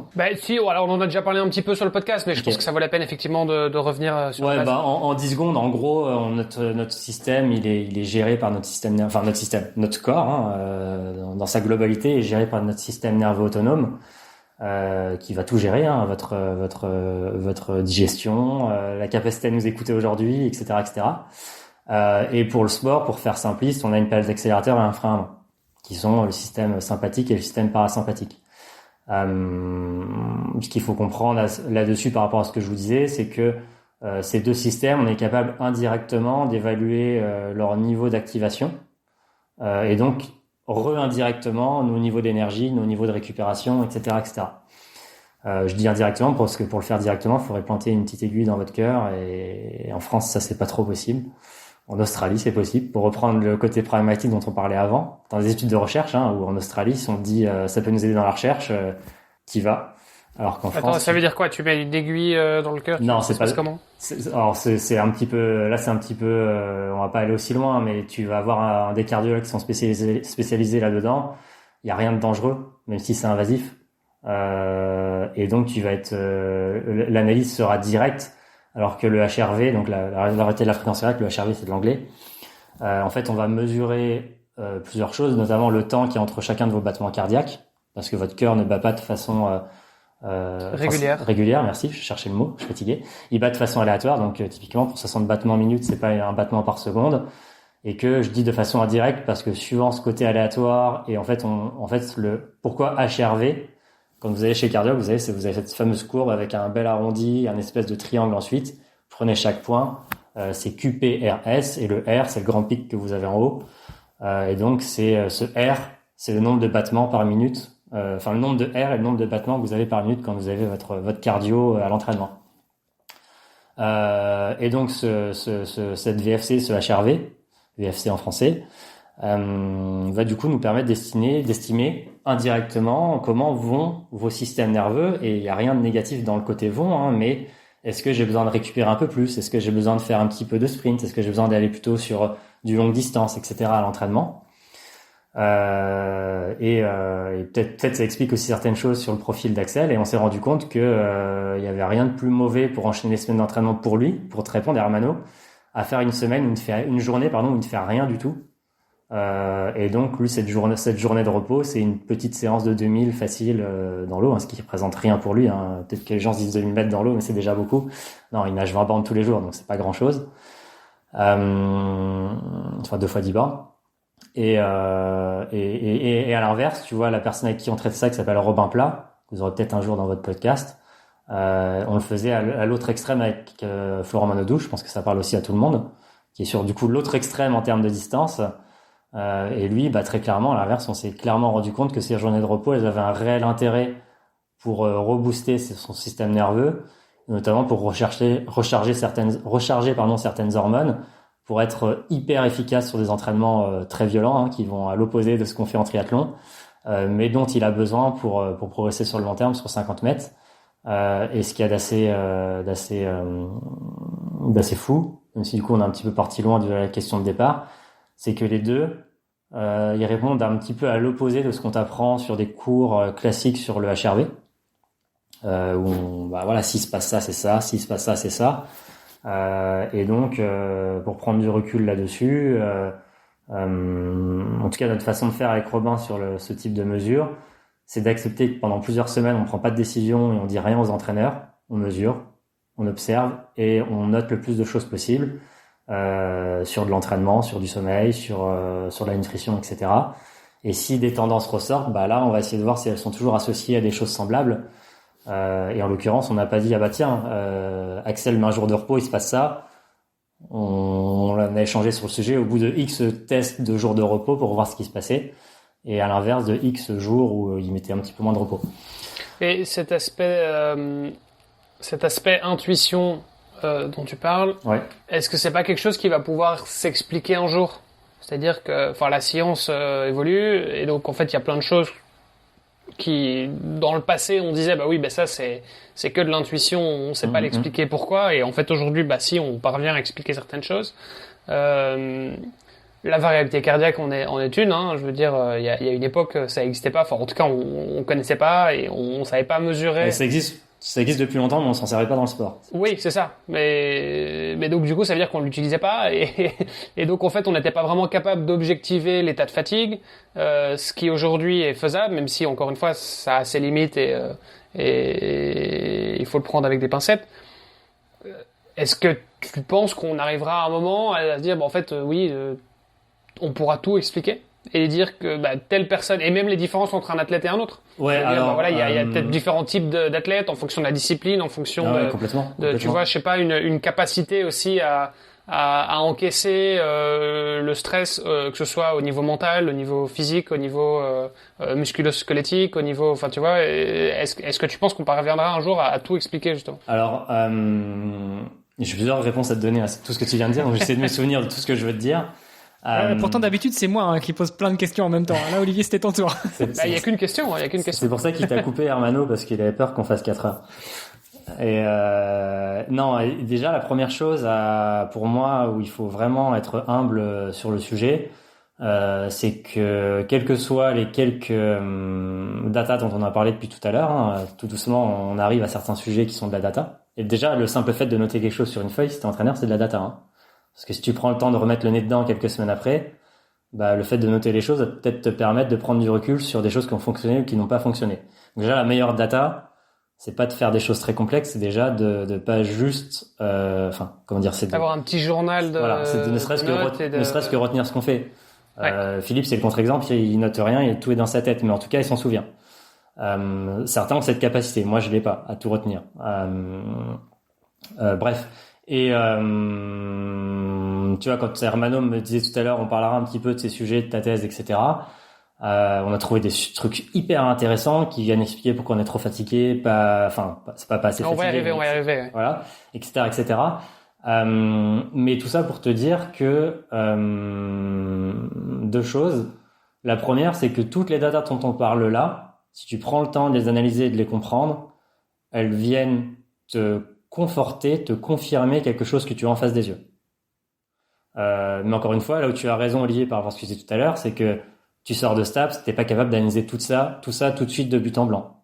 Pour autant, moi, le retour d'expérience que je peux faire de mon parcours et de celui de mes collègues, je prends ma parole pour eux, c'est de dire que ces data, ces notes, elles nous permettent de nous tromper le moins possible et d'objectiver des choses que l'on pourrait voir, ressentir par expérience du terrain, mais que très souvent ces signaux, si tu prends le temps d'avoir de l'empathie pour tes athlètes, de comprendre que de l'entraînement c'est pas juste des kilomètres et des seuils, etc. Finalement, cette data ne vient que confirmer des choses que tu as en face de toi, et aussi justement, tu vois, quand on parlait des systèmes nerveux, ces deux systèmes nerveux dont on parlait, quand tu es cramé à l'entraînement, les deux choses qui se passent sur ce système nerveux sont qu'en gros, t'as moins de capacité à appuyer sur la pédale d'accélérateur et que t'as le frein à main qui est tout le temps levé. Une fois que je t'ai dit ça, que tu réfléchis à des moments où t'as été fatigué dans ta vie, par le sport ou pas par le sport, hein, parce que ça a les mêmes conséquences. Donc des moments où tu as été un peu fatigué, très fatigué, un peu sur ce côté burn-out, etc. Est-ce que c'est ce que tu as ressenti? Ouais, c'est ce que j'ai ressenti. Pour autant, est-ce que tu as essayé de modifier ton planning d'entraînement ou certaines choses dans ta vie? Je pense qu'on va pas se mentir, tous les trois, on l'a pas forcément modifié parce que on a ce côté no pain no gain, il faut y aller, il faut pas se poser de questions. Oui, et puis c'est facile de l'analyser après coup aussi. C'est-à-dire bien que sûr. Quand t'as la tête dans le guidon, tu vois, te dire est-ce que je suis vraiment moins bien que hier, tu vois, je veux dire, c'est pas toujours plus facile d'analyser. Complètement. Et du coup, deux choses par rapport à ça. La première, c'est le stress, il est nécessaire, dont parlait Arnaud tout à l'heure. On peut pas atteindre le très haut niveau sans prendre certains risques à l'entraînement. Ce qu'il faut, c'est que ce risque soit mesuré et qu'on limite le maximum la marge d'erreur. Et donc forcément, je sais pas, je te parlais de l'exemple des nageurs de Philippe parce que je sais que ça impressionnerait les gens si je donne des séries, etc. Mais je pourrais te faire le contre-exemple sur des disciplines plus rapides. Quelqu'un, tu vois, Pierre-Ambroise Boss avec qui je bosse depuis 1 an, je l'ai vu passer des séances. Elles sont inimaginables. Pour autant, à un moment donné, s'il veut être champion du monde sur 800 mètres, il est obligé de les passer. Et il est obligé de les passer parfois sous certaines fatigues, alors que tu as envie de rester à la maison. Mais ce qu'il faut, c'est est-ce qu'on est trop fatigué, est-ce qu'on n'est pas trop proche du risque de blessure ou pas. Et donc le haut niveau nous oblige quand même, tu vois, à ce petit rôle d'équilibriste qui est nécessaire et qu'à vouloir tout maîtriser, je pense que ça va être limitant. Et toi, ton job aujourd'hui, c'est ça, c'est de dire, et c'est un peu, tu parlais de ta thèse aussi, on peut revenir dessus, mais c'est de dire, voilà, il faut effectivement pousser jusqu'à la limite, sauf que toi, ton job, c'est de dire, voilà, la limite, elle est là, comment est-ce qu'on fait pour l'atteindre au plus proche sans la dépasser, quoi? Ouais, encore une fois, ça dépend des structures dans lesquelles j'étais, où mes rôles sont différents et les points de départ sont pas les mêmes, et les points d'arrivée sont pas les mêmes, et que j'ai pas une méthode. C'est la méthode d'Anaël Aubry. J'arrive toujours dans des contextes totalement différents, dans des sports, si vous avez un petit peu regardé, différents, parce que ça me plaît. Faut pas se mentir, je vais pas vous mentir. Ça me plaît ce côté challenge, pas que j'ai réponse à tout, mais d'aller sur des projets qui me plaisent en tout cas. Plus que de changer de sport, d'aller sur des projets qui m'animent. Et du coup, j'ai pas toujours le même rôle. Mais du coup, oui, l'un de mes rôles a pu être et est encore parfois. L'exemple dont je te parlais avec Philippe est un très bon exemple. Le tout premier stage que j'ai pu faire avec eux, donc on est en Sierra Nevada. Du coup, ça doit être l'année des Jeux, si j'ai pas dit, des Jeux de Rio. Donc c'est la prépa avant les Jeux. On est au début de l'histoire ensemble, même si ça faisait 2 ans qu'on collabore ensemble. En tout cas, c'était la première fois où j'étais aussi longtemps avec eux sur le terrain. Avant, on était beaucoup plus sur du testing, du conseil, etc. Et moins du quotidien. Et du coup, l'idée, c'était, quand on était en Sierra Nevada sur ce stage, donc il y avait quelqu'un qui s'appelle Patrick Dreano, qui est un ancien cadre de la FF3 d'ailleurs. Ancien DTN FF3, oui. Entraîneur national. C'est pas pareil. Mais c'est pas grave. Qui était entraîneur de Fred Belot notamment, ou Olivier Marceau, etc. Donc c'est les anciennes générations, ça parle peut-être pas à tout le monde. Tu vois, c'est ma génération. On parlait tout à l'heure de mon âge. Moi, j'ai 43 ans, donc Fred et moi, on a 1 mois d'écart. Okay. C'est vraiment la génération, quoi. C'est pour ça que Drano, ça m'a parlé. Je pensais que c'était DTN, mais non, entraîneur national. Ouais, il était entraîneur national des Olympiques. Il est parti à la natation après. Il avait une grande culture de l'altitude, notamment avec Fred, Olivier, etc. Et donc Stéphane l'a fait rentrer dans l'équipe en 2013-2014 comme Yann, comme moi, pour aller sur les. En fait, on a monté un projet où l'altitude était au centre du projet. Philippe, il voulait pas entendre parler d'altitude parce que la seule fois il y était avec Laure, il est redescendu au bout de quelques jours parce qu'il voyait qu'elle faisait pas les mêmes temps qu'au niveau de la mer. Mais ça montre aussi son ouverture d'esprit parce que c'est simplement qu'il sait pas faire tout seul et que c'est pas son modèle d'entraînement, mais qu'il a compris l'intérêt que pouvait avoir l'altitude pour des nageurs d'eau libre, qu'il avait totale confiance en Patrick. C'est aussi pour ça que Stéphane l'a fait rentrer, parce qu'ils se ressemblent beaucoup dans leur façon d'entraîner. Et donc, on avait les plans d'entraînement de Philippe pour Marc-Antoine, Olivier et Aurélie qui partaient à Rio, qui ont fait 3 et 2 sur la ligne d'arrivée, même si Aurélie s'est fait déclasser. Marco qui avait 17 ans à l'époque, première sélection chez les grands. Et l'idée, c'était que Patrick devait gérer l'entraînement en l'adaptant à l'altitude, à tout ce que je pouvais faire remonter comme information. Et du coup, moi, de contrôler, et là, pour le coup, Olivier, on est à fond sur la data, c'est que quand on va en altitude, on augmente la part de risque. Et donc, j'allais mesurer certaines choses, sur l'hydratation, sur la fréquence cardiaque, etc., pour essayer d'avoir un maximum de marqueurs pour voir le moment où ils s'acclimatent à l'altitude, pour pouvoir augmenter l'intensité, pour voir si parfois ils récupèrent pas suffisamment, pour voir si parfois ils sont cramés, etc. Et donc, il est arrivé le moment où, Olivier, du coup, je réponds bien à ta question, est arrivé le moment où, pour moi, des warnings scientifiques sortant notamment de ma thèse semblaient s'allumer, sur un état de fatigue trop avancé.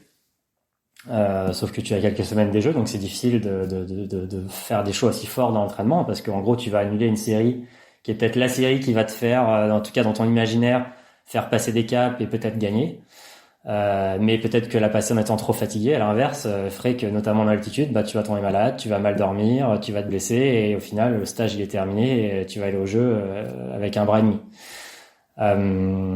Et donc du coup, ce qui est assez intéressant, c'est de voir que quand ce warning s'allume, Patrick qui était très très sensible à la science, mais qui avait un très grand œil de terrain, lui c'est des choses qu'il pouvait voir aussi au travers de oui, je vois bien que là sur l'intensité ça répond pas comme d'habitude, je vois que, et vous allez rigoler, mais ce matin au petit-déj, elle avait la tête dans le bol, elle me répondait mal, elle avait des comportements alimentaires qui étaient pas les mêmes que d'habitude, je me rends compte que là ça fait 2-3 matins que quand elle se réveille, elle a l'air de pas récupérer quoi, etc. Et tout ça, moi évidemment j'essaye de le mesurer, mais finalement un entraîneur de club qui aurait pas cette capacité à pouvoir tout analyser, une fois que tu t'intéresses à ces différents sujets, les réponses tu peux les avoir en face de toi, simplement déjà en posant la question à ton athlète quand il arrive à l'entraînement, est-ce que tu es stressé en ce moment au travail, est-ce que tes examens se sont bien passés, est-ce que tu dors bien en ce moment, la série de VMA, le 10x400, c'est pas les mêmes chronos que d'habitude, pourquoi c'est pas les mêmes chronos que d'habitude? Si ça semble prédire un état de fatigue, on va arrêter les 400 mètres et on va réadapter la charge d'entraînement pendant quelques jours, et c'est ce qui va payer sur le long terme, alors qu'on a tous cette culture du non mais le 10x400 faut le passer, c'est hyper important. Non, mais 10 fois 400, tu vas en passer toute l'année, c'est pas une séance qui va changer quelque chose. Je voudrais rebondir là-dessus parce que à la fois ça prend tout son sens quand on parle d'un sport scientist ou même d'un entraîneur qui vit quasiment au quotidien avec ses athlètes et encore plus pendant un stage. Tu vois l'évolution. Tu disais Aurélie, elle avait la tête dans son bol depuis 3 jours et l'entraîneur il s'en est rendu compte, et même si elle forcément elle s'en rendait pas forcément compte, l'entraîneur l'a vu. Donc ça c'est entre guillemets facile pour quelqu'un qui partage un certain nombre de moments avec ses athlètes, et puis donc finalement le sport scientist et via la data va venir éventuellement confirmer ça plus que alerter. C'est ce que tu disais, toi tu viens avec tes warnings et puis finalement l'entraîneur te dit effectivement j'avais remarqué que, donc ça vient confirmer. Mais à l'inverse, si tu prends le cas d'un athlète, alors on peut rester sur le haut niveau, mais je pense que n'importe quel amateur aussi va rencontrer ça, c'est des fois tu es un petit peu trop à l'écoute de ton environnement, de ton corps, et puis justement pour reprendre l'exemple de tes 10x400, tu vas te dire putain je suis claqué, est-ce que je prends pas un risque d'y aller, etc. Et là finalement tu vas faire quoi? Alors soit tu vas y aller purement à la sensation et tu vas pas faire tes 10x400 parce que tu te dis non c'est une erreur, il faut déjà un sacré degré de maturité dans l'entraînement et dans le sport, ou alors tu vas aller regarder tes datas, ta montre, ton cardio, tes temps, tu vas faire 2x400 puis tu vas regarder tes temps, tu vas, je suis complètement à la ramasse, ça sert à rien, je fais quelque chose pour rien. Mais du coup, la data que tu vas aller analyser à ce moment-là, j'ai l'impression que ça va faire un peu ça va un peu biaiser ta réflexion. Tu vas dire là mon temps est pas bon. Ah oui, mais si déjà tu pars au premier 400 avec l'idée que il y a un truc qui colle pas, puis tu te sens mal, et puis pendant tout le 400 tu cogites, il y a des chances que ton premier puis ton deuxième 400 il passe mal. Et est-ce que là, justement, pour éviter ce biais, vous les sport scientists, vous allez justement pouvoir aussi intervenir en disant attends, avant de regarder les datas, on va se mettre justement en mode test and learn. Tu fais tes 400, tu te vides la tête, tu penses à rien, et après on réajuste. Alors oui, en fait déjà oui mais non, non ça marche pas. non en fait j'allais te dire que ça dépend clairement du profil de l'athlète. T'as des athlètes qui à les écouter ils sont tout le temps cramés, alors que tu sais que c'est pas vrai. Et puis t'as d'autres athlètes, c'est l'extrême opposé, ils sont cramés mais ils vont tout faire pour passer la séance alors que ils sont en train de taper le mur. Donc c'est plus ça que je voulais te dire, c'est que, et ça je pense que c'est la même chose pour des amateurs. On en connaît tous autour de nous, peut-être nous les premiers, qu'ils ont parti d'une ou de l'autre famille. C'est pas que, et en l'occurrence je pense qu'avec la définition que je viens d'en faire, il y a du plus et des moins des deux côtés. Là où tu as raison, c'est que quel que soit notre niveau, à partir du moment où on est un petit peu impliqué dans notre pratique, on y va presque tous les jours. Forcément, si on parle de haut niveau, c'est 3 fois par jour en triathlon, mais quelqu'un déjà qui s'entraîne ne serait-ce que 5 fois par semaine, c'est parce qu'on a cette image du très haut niveau. Mais à l'échelle du français moyen, c'est un sportif bien impliqué. Et je pense que les triathlètes qui font 5 fois semaine, déjà, c'est pas mal, quoi. Et du coup, forcément, là où tu as raison, Hermano, c'est que si tu ajoutes sa vie professionnelle, sa vie personnelle, les mauvaises nuits avec les gamins, les déplacements pro, etc., etc., tu vas quand même plus souvent passer par des entraînements où la planif, la prépa, elle est longue, quoi. Là, je prends plaisir moyen, quoi. Pour autant, là où tu as raison, c'est que parfois, certains types d'entraînement ne te demandent pas forcément d'être au top du top, alors que d'autres te demandent de pouvoir les réaliser.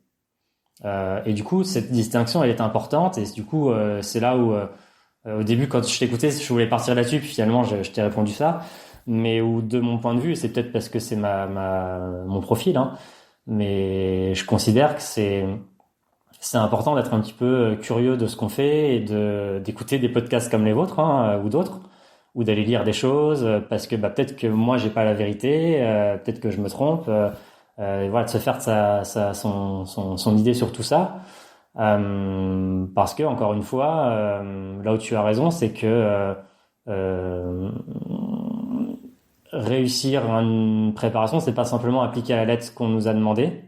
Et à l'inverse, c'est pas simplement s'écouter tout le temps. Il y a un entre-deux dans tout ça. Et donc, pour finir de te répondre, à partir du moment où tu mets de l'intensité, donc allez, on va se dire tout ce qui est au-dessus du seuil, pour faire simple aujourd'hui, pour tes systèmes nerveux, pour partir sur, parce que je veux pouvoir partir sur tous les sujets évidemment, c'est quelque chose qui est très très impactant. Mais attention, il le faut. C'est en passant par ce type d'entraînement qu'on va passer des gros caps. Donc c'est nécessaire. Faut pas se dire, attends, il vient de me dire que j'ai tiré mon frein à main au taquet et que je vais mettre 6 heures à redescendre. Ouais, mais si tu crées pas ce stress, à un moment donné, tu vas pas passer des caps. Donc après, à toi de faire les choix. Est-ce que c'est de la VMA, du seuil, de quelle façon? Est-ce que je mets plus de récup, etc. Ça, c'est d'autres sujets. Du coup, ce type de séance, si tu veux qu'il t'apporte réellement, tu as besoin de le passer sans être dans un état de fatigue négatif. Donc après, peut-être qu'on va ensemble définir ce qu'est cet état de fatigue négatif. Je fais étape par étape. À l'inverse, tout ce qui va être sur de la basse intensité, notamment, donc où du coup le nerf vague, la page d'accélérateur, pardon, tu appuies peu dessus, et tu crées d'autres adaptations par l'entraînement. Donc par exemple, augmenter ton réseau capillaire, donc c'est-à-dire le nombre de vaisseaux sanguins que tu as dans les muscles. Ça veut dire augmenter le côté charnu de ton ventricule gauche, donc c'est l'endroit d'où t'es éjecté le sang. Tout ça t'aide à ton système aérobie, donc ça va t'aider sur le long terme à être plus performant sur triathlon. Et notamment, tu vois, un truc tout bête, mais c'est qu'en faisant de la basse intensité, tu augmentes ta capacité à soutenir les charges, quelles qu'elles soient, hein, pas que sportives. Et du coup, c'est cool parce que je suis en train de te sous-entendre que quand t'es trop fatigué, faire de la basse intensité, ça t'est profitable sur le long terme. C'est juste qu'il faut accepter que parfois, certains entraînements, tu t'embêtes un petit peu et en plus, t'as mal aux jambes ou aux bras. Donc, en plus de t'embêter, c'est dur. Mais tu n'augmentes pas cette part de risque d'aller sur trop de fatigue ou de te blesser ou etc., de mal dormir, de tomber malade. Parce que si tu fais de l'intensité en étant trop fatigué, tu crées une immunodépression, donc le moindre virus qui passe, tu vas tomber malade, etc., etc. Finalement, c'est hyper négatif à la fois pour son entraînement et pour ta vie de tous les jours. Mais si tu as simplement mal aux cannes et que du coup c'est dur de passer les 400, mais qu'aller à 1 seconde ou 2 près, tu fais tes meilleurs temps, tu fais les temps que tu avais prévus, t'es pas cramé. Quand t'es cramé, je sais pas, je vais prendre des temps qui parlent à tout le monde. Si t'avais prévu de faire tes 400 en 1,20, si tu les passes en 1,21, 1,22, c'est juste que t'es un peu dans le dur, que c'est difficile, mais ça passe.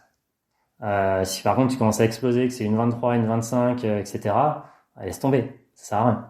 C'est le meilleur moyen de creuser ta tombe. Je crois qu'on l'a déjà tous vécu. Enfin, pour ceux qui courent, aller faire un entraînement sur piste, t'as eu une journée chargée, éventuellement tu t'es pris la tête à la maison, t'arrives sur la piste, déjà t'es limite motivé, mais tu dis ouais, no pain no gain, il faut que j'y aille. Et puis en fait t'as rien qui passe et limite tu jettes l'éponge avant la fin, si ce n'est tu te blesses avant la fin de la séance. Ouais, et là où t'as raison de mon point de vue, c'est que pour un amateur c'est extrêmement compliqué parce que on fait tous du sport, même si on a des objectifs, qu'on a un petit ego, etc. On le fait aussi pour s'aérer la tête, courir avec les copains ou les copines. Enfin voilà, je pense qu'on a tous ce type de motivation. Et du coup, que tu sois seul ou pas seul d'ailleurs, comment accepter que cette séance que j'attendais depuis ce matin, voire depuis la semaine dernière, je vais pas la passer, quoi. Peut-être que je vais être, clivant en disant ça, mais pour moi, c'est le meilleur moyen comme on se l'est dit, de louper ton objectif, en tout cas de pas le maximiser, de mal récupérer, de mal dormir, d'être moins bon au travail le lendemain, d'être aigri avec ta famille, de mal dormir, tomber malade, etc., etc. Je crois qu'il y a des choses que j'ai répétées. Alors que cette même séance, tu fais le dos rond pendant un jour ou deux, tu vas certainement pouvoir la passer, voire la passer beaucoup, beaucoup, beaucoup mieux, et là, elle va payer. Alors de toute façon, ça demande pas de la réadaptation tous les jours. Ça demande de la réadaptation de façon occasionnelle, parce que là, il y a eu des événements qui ont fait qu'ils soient sportifs ou non sportifs, ou les deux d'ailleurs. Hein. Ça, c'est vraiment important que les gens l'impriment. C'est que, tu vois, sur mes études de thèse, et je l'ai vécu au quotidien par la suite, même avec des athlètes de haut niveau, c'est que quand tu arrives sur ce côté charge négative, tu vois, on l'entend toujours par « Ah, j'étais trop loin dans ma planif, j'ai trop poussé la machine, etc. » Sauf que j'ai plein de cas concrets que je pourrais vous citer, où les gens, où les sportifs, les sportives, ont été trop loin dans leur capacité à encaisser l'entraînement, mais la principale cause était une déception amoureuse, des problèmes avec tes enfants, des réunions très stressantes dans la journée. Le sponsor qui te lâche. Voilà, là tu vas sur du haut niveau, mais là je voulais parler pour monsieur tout le monde. Mais même pour du haut niveau, ce que je te dis est vrai. Est-ce que tous les entraîneurs s'intéressent de savoir si, je sais pas, la semaine de bac a pas été trop coûteuse pour le gamin qui est en pôle qui a 18 ans? Est-ce que, si il se sépare de sa copine ou de son copain et qu'il pleure toute la nuit depuis 4 jours, est-ce que faut peut-être pas le prendre en compte dans l'entraînement et pas juste dire non mais c'est bon, allez, reprends-toi quoi. Ouais, mais si ça fait 4 jours que tu ne dors pas et que mentalement t'es complètement cuit, ça risque de devenir compliqué. Et tu vois sur mes travaux de thèse, notamment la personne dont je te parlais tout à l'heure qui avait été majeure au CAPEPS, on avait été regarder des choses au niveau mental, pas seulement physiologique, où ils faisaient des tâches cognitives notamment dans une IRM pour voir est-ce qu'il y a des Donc tu peux mesurer la charge mentale de quelqu'un? Alors là, on mesurait pas directement la charge mentale. En fait, si tu veux, le point de départ, ça va peut-être vous faire sourire, c'est que la toute première étude qu'on a faite sur le sujet, elle a été financée par la FLD, donc l'Agence française de lutte contre le dopage. Donc ça, c'est 2010, hein, donc c'est même avant les Jeux de Londres. Parce que la FLD s'était rendu compte lors de débriefing avec des gens qui avaient eu qui s'étaient dopés ou qui avaient eu des conduites dopantes, ce qui est pas exactement la même chose, mais qui en gros ont pas fait les choses très bien. Sur des échanges après carrière, que certains ou certaines avaient eu un basculement vers ce type de conduite à un moment de leur carrière où mentalement ils étaient complètement cuits. Donc là où l'exemple que tu viens de donner, Armano, c'est un exemple très bon. La majorité des sportifs dans le mouvement olympique, ils sont ultra précaires financièrement. Donc ça peut arriver à un moment où tout s'effondre, plus de sponsors, plus d'aide de la Fédé. J'ai 6 mois pour essayer de me qualifier pour les Jeux. Ça peut être, voilà, des charges mentales, quelles qu'elles soient. Et vous, moi le premier, je suis surtout pas en train de dire que le dopage c'est bien et que ça explique tout. Cette explication, que c'est peut-être parfois trop facile de dire ça, mais en tout cas ça s'était répété régulièrement. Pas chez tous, pas chez toutes. Et donc, cette toute première étude, ils nous avaient dit, nous, on aimerait trouver des marqueurs du surmenage qui nous permettent d'anticiper ça. Donc, à l'époque, Yann, ce qu'il avait fait à l'INSEP, c'est que, en gros, il leur avait fait une surcharge d'entraînement où certains étaient surmenés, donc où ils avaient plus cette capacité à réaliser les entraînements habituels. Et ils faisaient tout ce qui est possible à l'INSEP, comme test.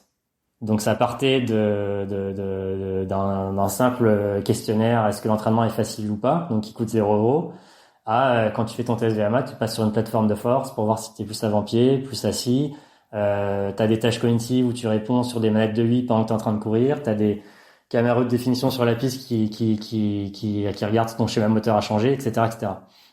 Et au final, les marqueurs les plus prédicteurs, donc c'est des statistiques prédictrices, enfin bref, pour faire simple pour les auditeurs, ce qui était statistiquement le plus prédicteur de ces états de surmenage et donc d'incapacité à tenir la performance, c'était l'AFC max qu'on n'arrivait plus à atteindre. Donc un cardio, je pense que tout le monde en a parmi vos auditeurs. C'était l'incapacité à tenir des efforts maximaux, ce qu'on vient de dire avant.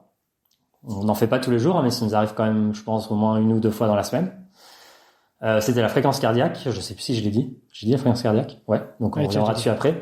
Le RPE qui change, donc le RPE, c'est le niveau de difficulté de l'effort. Donc tu fais un effort, on te met une échelle en face des yeux, C'est de 1 la à sensation, 10, quoi. voilà, de sensation. Mais nous, c'est une échelle parce qu'on veut le valider scientifiquement. Toi, t'es entraîneur ou t'es ton propre entraîneur. Oui, si je suis fatigué, je suis pas fatigué, quoi. C'est binaire. Voilà, c'est simplement comment je ressens cet effort aujourd'hui, quoi. Alors plus que la fatigue, c'est comment cet effort est ressenti. Ok, mais ça veut dire que là aujourd'hui, il y a pas de manière de Si, attends, je vais y venir. Vas-y. Je finissais de répondre à ta question sur le cerveau. Donc, et c'était la lactatémie, ce qui nous en recherche nous coûte le moins cher. Monsieur tout le monde, il va pas le faire, hein, mais la lactatémie, hein, vous savez ce que c'est. Hein, c'est pour faire simple, c'est du sucre qui est dégradé pour apporter de l'énergie et à partir d'une certaine intensité à filer un coup de main au système aérobie. En gros, à partir du seuil jusqu'à VMA pour du triathlon. Et donc on prend une petite, on vient piquer quelque part en on prend une général petite sur goutte de sang comme ou sur le doigt. Comme la glycémie pour les diabétiques, même chose. Et en gros, plus tu montes en intensité, plus tu es censé monter en lactatémie, ce qui est logique. Quand les gens étaient surmenés, les athlètes, c'était bridé. En gros, tout est bridé. TFC est bridé, ta lactatémie est bridée. Et pourquoi? Parce que tu arrives moins appuyé sur le pédale d'accélérateur. Et nous, on l'a vu d'un point de vue scientifique, parce que normalement, quand tu fais par exemple un test d'effort, plus tu avances dans le test d'effort, plus de façon exponentielle, ton adrénaline monte. Ton adrénaline, c'est ton hormone du stress, qui du coup te permet de t'ajuster sur la demande. Si je te demande de faire 200 watts, c'est pas 150 watts sur le vélo, tu vas devoir appuyer plus fort sur les pédales, augmenter ta FC, etc. Si tu envoies moins d'adrénaline, forcément ton corps s'ajuste moins bien. Donc tu veux dire que à partir du moment où tu à une charge mentale importante, Ouais. t'as plus d'adrénaline pour un même effort? Non, j'ai pas été bon alors. T'es pas fatigué, tout va bien. Je te demande de courir à 10 à l'heure ou à 12 à l'heure. À 10 à l'heure, tu envoies moins d'adrénaline qu'à 12 à l'heure parce qu'à 12 à l'heure, tu as besoin d'envoyer plus d'adrénaline pour que ton corps s'ajuste à cette intensité qui est plus élevée. Oui. Quand tu es surmené, donc un état de fatigue qui est trop important pour bien t'adapter à l'entraînement, tu es bridé, donc ça veut dire que ton adrénaline, si tu veux, t'as ta courbe où t'es en pleine forme, c'est la même courbe mais en dessous, et plus t'es censé monter, moins tu montes. Ok, mais donc ça veut dire que si tu passes de 10 à 12, Ouais. quand tu as une charge mentale importante, ton taux d'adrénaline ne va pas augmenter autant que si tu étais en forme. Alors potentiellement, c'est ce que j'allais te dire, c'est que du coup, nous on a eu des gens qui ont été surmenés alors que la charge d'entraînement n'avait pas été augmentée. Par exemple, des gens qui sont dans un groupe contrôle, qui font ni plus ni moins que d'habitude, et où tu vois que pour tout groupe ça se passe bien, et t'en as quelques-uns à chaque fois qui explosent en vol à un moment donné. Et puis quand c'est notre rôle, hein, c'est de les questionner pour savoir est-ce qu'il y a une explication à tout ça, parce qu'au-delà du fait qu'ils passent plus les séances, on avait différents marqueurs qui nous permettaient, ce dont je vais te parler après, qui nous permettaient d'objectiver qu'ils étaient bien surmenés. Et cette charge qui s'ajoutait à la charge physique était donc une charge mentale, qui peuvent être des exemples que je t'ai donnés tout à l'heure, hein, mais qui sont des charges de la vie de tous les jours. Et donc à la fin de ma thèse, on s'est dit tiens, il faudrait qu'on aille recreuser un petit peu ce sujet du cerveau qu'on a creusé 5-6 ans avant. Et donc, on était à la Pitié-Salpêtrière, je pense que ça parle à tout le monde, hein, qui est des principaux l'un des hôpitaux les plus importants de France. Et aussi à l'Institut du cerveau et de la moelle épinière, qui sont les leaders européens sur tout ce qui est cérébral. Et donc, ils faisaient des tâches cognitives. Donc, les tâches cognitives, c'est des petits jeux, hein, ni plus ni moins. Si c'est vert, tu cliques à gauche. Si c'est rouge, tu cliques à droite. De plus en plus complexe. Le plus complexe, ça pouvait être, il y a des voyelles, des consonnes qui sortent toutes les secondes. Tu dois retenir celle qui est sortie 3 fois avant. Si c'est une consonne, c'est à gauche. Si c'est une voyelle, c'est à droite. Mais tu dois aussi retenir celle qui est venue du coup 3 fois avant. Donc c'est hyper difficile. Les surmenés, en fait, ils avaient une petite évolution sur tout ça. C'est qu'ils faisaient pas moins de bonnes réponses, mais ils étaient plus lents à répondre, donc moins efficaces. Et les 2 principaux changements qu'ils connaissaient. Le premier, il va prendre du sens à ce que je vous ai dit sur l'étude de la FLD, c'est qu'il y avait au milieu de toutes ces tâches cognitives, de temps en temps, il y avait ce qu'on appelle un choix d'argent. Enfin, pour faire simple, c'est un choix d'argent où on te propose une petite somme tout de suite, une plus grosse somme plus tard. Du style, c'est 10 € à la fin du podcast, ou ce sera 300 € quand le podcast y sort. Quand tu étais surmené, la très très large majorité, pour pas dire quasiment tout le monde, quand tu n'étais pas surmené, quand tu étais en plein état de tes moyens, quasiment tout le monde choisissait la grosse somme quand le podcast sortira. Quand les athlètes étaient surmenés, quasiment tous choisissaient la petite somme tout de suite. Et tu l'expliques comment ça? Alors eux, alors justement, je vais te donner 2 explications. La première chose, c'est que les spécialistes appellent ça des choix impulsifs. Normalement, quelqu'un qui est, je dis bien normalement, parce qu'il peut y avoir quelques contre-exemples, quelqu'un qui a le temps de réfléchir et qui prend le temps de réfléchir, il se dira toujours, s'il y a que 3 semaines à attendre, je vais prendre 300 €, je suis pas bête. Sauf si vraiment t'as besoin d'argent tout de suite. Donc les taux d'intérêt sont très élevés. Ouais, voilà. Et en fait, ce qui est d'assez fou, et nous on n'y connaissait rien, hein. Moi, autant la physio ça me parle, autant le cerveau, je vais pas te mentir, je suis curieux, ça m'intéresse, mais je suis pas spécialiste, hein. C'est que, et même eux, hein, s'y attendaient pas du tout. Et je te dirai d'autres choses sur le cœur tout à l'heure. C'est qu'en fait, on a une zone dans le cerveau qui s'active uniquement quand tu es victime d'un syndrome du burn-out. Ce qu'il y a d'assez intéressant, c'est que quand on va voir ces spécialistes, eux, ils y connaissent rien au sport, même si certains aimaient bien le sport, regarder la télé, mais en tout cas, ils sont moins spécialistes que nous. Et donc, tous les gens qu'ils voient sont des gens qui sont malades. Donc, c'est des burn-out ou d'autres choses, hein. Et donc, eux maîtrisent très bien ce sujet. Et pas que qui bossent là-dessus dans le monde, hein. C'est bien documenté depuis des dizaines d'années. Cette zone du cerveau ne s'active que quand tu es victime de burn-out. Le burn-out, pour les gens qui vont à l'hôpital, en principe, ce sont des gens qui ont un burn-out dans leur vie pro, perso, etc. Pas parce qu'ils ont fait trop de triathlon. Et ce qui est assez fou, c'est que nous, on les a surchargés en leur augmentant leur charge triathlétique, je sais pas comment faut le dire, triathlétique peut-être. Et qu'alors qu'on les a chargés physiquement, ils ont répondu comme des gens qui vont voir le docteur du cerveau, parce que dans ma vie de tous les jours, là, j'ai un truc qui m'a fait exploser en vol. Et nous, dans le même temps, chez certains que l'on ne cherchait pas à surcharger par l'entraînement, ça craquait sur les entraînements, alors que ce qui était chargeant pour eux, fatigant, c'était leur quotidien. Et du coup, voilà, tout ça pour vous dire que ce qu'il y a d'assez assez intéressant, hein, et on en revient peut-être à l'introduction de tout à l'heure, c'est que nous on se pose des questions pour le sport, alors que c'est que du sport. Mais quand tu prends un petit peu le temps de comprendre tout ça, tu te rends compte que mais en face de toi, tu as des êtres humains. Et pour répondre à ta question de tout à l'heure, Olivier, finalement, ces aides et ces outils invasifs ou pas, statistiques ou pas, sont souvent simplement de la compréhension de ce qu'est un être humain et que ils vont peut-être potentiellement nous aider à prendre la décision plus rapidement ou à moins se tromper sur la décision et pas simplement j'ai l'impression je sens un truc là. Et donc ça veut dire que toi tu penses qu'il y aura effectivement à un moment une méthode qui permettra de mesurer la charge mentale, un peu comme on a la variabilité cardiaque aujourd'hui? Je peux pas te l'affirmer à 100%, mais en tout cas, ce qui est certain, c'est que de mon point de vue, on a beaucoup investigué la physiologie et la bioméca, et que sans te mentir, on découvre encore quelques petites choses, mais on est quand même plus à la fin de l'histoire qu'au début. Tour, quoi. Après, c'est plus de quoi je me sers, est-ce que je comprends tout, est-ce que tiens, ils font des trucs dans le sprint, je vais peut-être m'en servir pour le triathlon, ça peut être intéressant. Mais alors que les aspects mentaux dans le sport, en tout cas, mais pas que dans le sport, je pense, c'est pas forcément la priorité. Alors que encore une fois, vous voyez bien, depuis tout, ça fait 1h30 qu'on se parle, ça fait 1h30 que je vous dis, un athlète, c'est multifactoriel, et que très souvent, sauf si vraiment t'es au-dessus physiquement, mais en tout cas à niveau proche, celui qui battra l'autre sera souvent celui qui fera les bons choix, qui se dépassera plus, qui se mettra pas des bâtons dans les roues mentalement lorsque son adversaire est dans sa roue, etc., etc. Et tout ça, jusqu'à preuve du contraire, c'est de la psycho.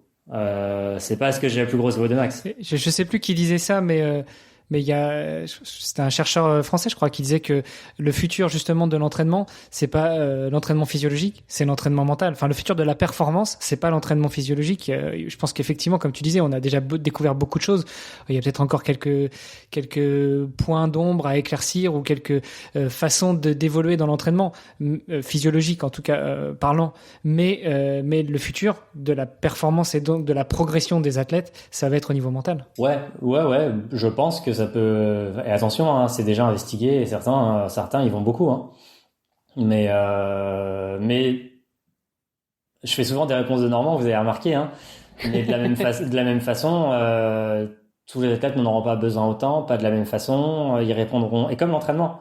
Tout à l'heure, tu vois, je sais plus lequel de vous deux m'a dit. Il y en a qui encaissent mieux, il y en a qui, etc. Nous, c'est des choses qu'on a creusées avec certains collègues, notamment dans le triathlon.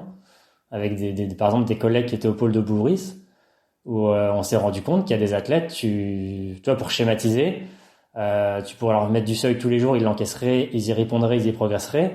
D'autres, déjà, quand tu mets une fois par semaine, c'est compliqué de l'encaisser. Et pour autant, on parle pas d'athlètes qui sont éloignés sur la ligne d'arrivée.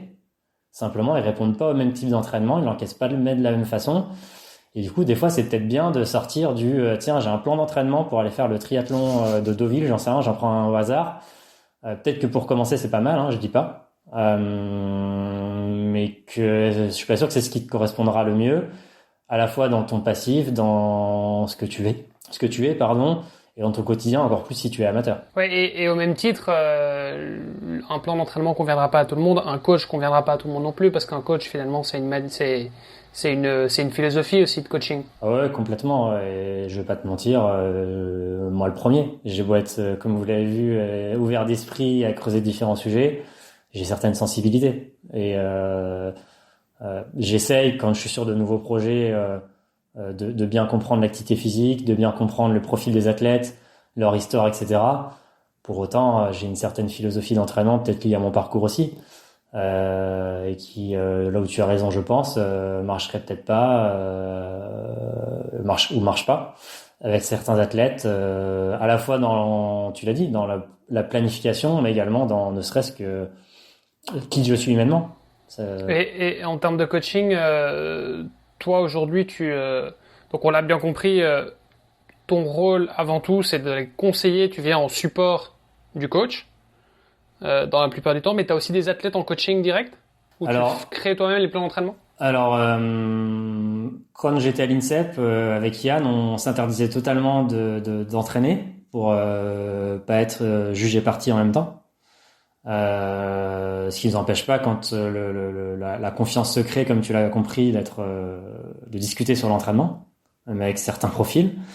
Quand je suis parti dans le vélo, j'ai voulu garder cette façon de fonctionner alors que dans le vélo c'était un peu différent, c'est que souvent les entraîneurs ont un parcours universitaire où ils se spécialisent sur certains sujets, l'aérodynamique, la nutrition, etc., etc. Du coup, moi, j'avais demandé à ce que mon rôle soit un petit peu différent pour m'investir autant avec l'un ou avec l'autre et dans un sport collectif. Hein, ça reste un sport collectif. Et en fait, ça a commencé à changer dans le vélo parce que, un peu comme dans le foot, hein, il y a eu des mercatos sur les entraîneurs qui ont fait que en 2 ans, l'équipe a viré 4 entraîneurs, à tel point que on s'est retrouvé sans entraîneur. Et que ça doit correspondre à la première année où on est sélectionné sur le tour, donc c'est peut-être bien que les mecs s'entraînent quand même. Et donc on a été donc moi et le prépa physique à prendre des mecs, et on avait un athlète qui s'appelle Jimmy Turgi, je sais pas si ça vous parle, le frère d'Anthony, peut-être que ça vous parle, qui est une famille de cyclistes professionnels, qui venait d'avoir qui a une maladie cardiaque, son petit frère aussi, hein, les deux ont arrêté leur carrière, c'est une maladie génétique. Et qui s'avère avoir été mon stagiaire à l'INSEP. Il a fait son master à l'INSEP, et donc il a fait sa reconversion avec nous. Bref, tout ça pour vous dire que du coup, j'ai remis un pied dans l'entraînement avec certains coureurs de l'équipe. Et quand Pierre-Ambroise Boss m'a sollicité il y a 1 an et demi maintenant, c'était avant, même si c'était aussi pour ce que je pouvais apporter sur d'autres sujets comme la nutrition, etc. C'était aussi pour entraîner en duo avec Alain Ligné, qui était l'entraîneur qu'il avait quand il était champion du monde. Ça vaut peut-être la peine de recontextualiser. Pierre-Ambroise Boss, qui lui est champion du monde du 800 mètres, c'est ça? C'est ça. Je pense que si vous tapez sur YouTube, vous trouverez 2-3 pépites qui vous feront bien rigoler et qui vous remettront. En principe, la première course qui sortira, c'est la course de son titre, hein, forcément. Donc, il a été champion du monde et on n'en a pas beaucoup, hein, des Français qui ont été champions du monde en athlée. C'est moins de 20. Hein. On regardait ça avec un collègue récemment, parce qu'il y en a pas beaucoup. Alors que c'est quand même un sport historique. Du coup, à la fois je planifie comme tu l'as dit, mais à la fois ce qui est un petit peu différent, comme c'est de l'athlé, il faut souvent être sur le terrain, parce que la muscu et les gammes athlétiques à distance, c'est un petit peu compliqué. Et depuis quelques mois, je travaille avec une triathlète qui s'appelle Émilie Morier. Peut-être que ça parle à certaines qui a été championne du monde en 2019 espoir, championne du monde du relais élite 2019 aussi, qui était remplaçante au dernier jeu, qui avait bifurqué sur un projet vélo et qui revient sur Half Ironman. Voilà, et du coup, elle, en l'occurrence, je l'entraîne à 100%. À la fois, je suis pas sur le terrain tous les jours avec elle. En gros, je suis une semaine par mois avec elle, pour faire simple. Et le reste, c'est à distance. Et du coup, je l'aide aussi à structurer son projet de perf, donc avec son prépa physique, trouver le kiné qui va bien, être en lien avec lui, le docteur, etc., faire de la nutrition, enfin bref, tous les sujets sur lesquels j'ai pu travailler ces dernières années. Et donc du coup, pour répondre à ta question, Olivier, finalement, à ce moment où on enregistre le podcast, je fais beaucoup moins de conseils que j'ai pu faire depuis 12-13 ans, un petit peu plus d'entraînement, mais après j'ai un parcours changeant, donc peut-être que si tu me rappelles dans un an, ce sera l'inverse. Mais t'as une préférence entre les deux? Écoute, j'ai pas forcément de préférence. Je m'étais toujours dit que j'aimerais bien remettre un pied dans l'entraînement parce que c'est un petit peu le point de départ de ma carrière et que ça me passionne l'entraînement et que parfois ça peut être frustrant d'être comment dire trop dans la théorie peut-être. Pas dans la théorie, mais en tout cas de pas faire moi-même les choix. Pas que mes collègues avaient tort. Oui, c'est ça, t'es pas dans la prise de décision, quoi. Voilà, et que sans te mentir, j'adore les deux rôles. J'adore les deux rôles parce que c'est pas du tout la même chose et que j'adore les deux casquettes en fait. Et que là, du coup, ce qui me plaît bien, c'est que j'ai les deux casquettes en même temps sur ces deux projets. Mais pour autant, si demain il y a un projet qui m'éclate sur lequel on vient me chercher ou c'est que du conseil, ça se trouve que je le ferai. Mais voilà, écoute, et après c'est lié à moi, à mon parcours, à mes opportunités, à des gens qui me font confiance. Je pense que tout le monde n'aimerait pas forcément faire les deux. Certains préféreraient l'un ou l'autre. S'épanouiraient plus dans l'un ou dans l'autre. En tout cas, je suis bien content de remettre un pied dans l'entraînement pour répondre à ta question et sur deux projets qui me plaisent bien, qui sont des gros challenges, hein, parce que rien les prédit à regagner. Si tu regardes les années qui viennent de vivre, tous les deux. Je peux pas te dire qu'ils vont être champions du monde. Ce serait malhonnête de ma part. Non, mais juste champion olympique, ça suffit. Là où ça va être compliqué pour Émilie, c'est que pour l'instant, elle refait que du half, donc ça sera pas pour tout de suite. C'est pas encore olympique. En tout cas, pour Pierre, c'est le seul projet. C'est le seul podium qui lui manque, c'est au niveau olympique. Et il avait arrêté sa carrière après les Jeux de Tokyo, donc s'il revient, c'est juste pour ça. Il crachera pas sur une médaille mondiale, mais en tout cas il revient que pour ça.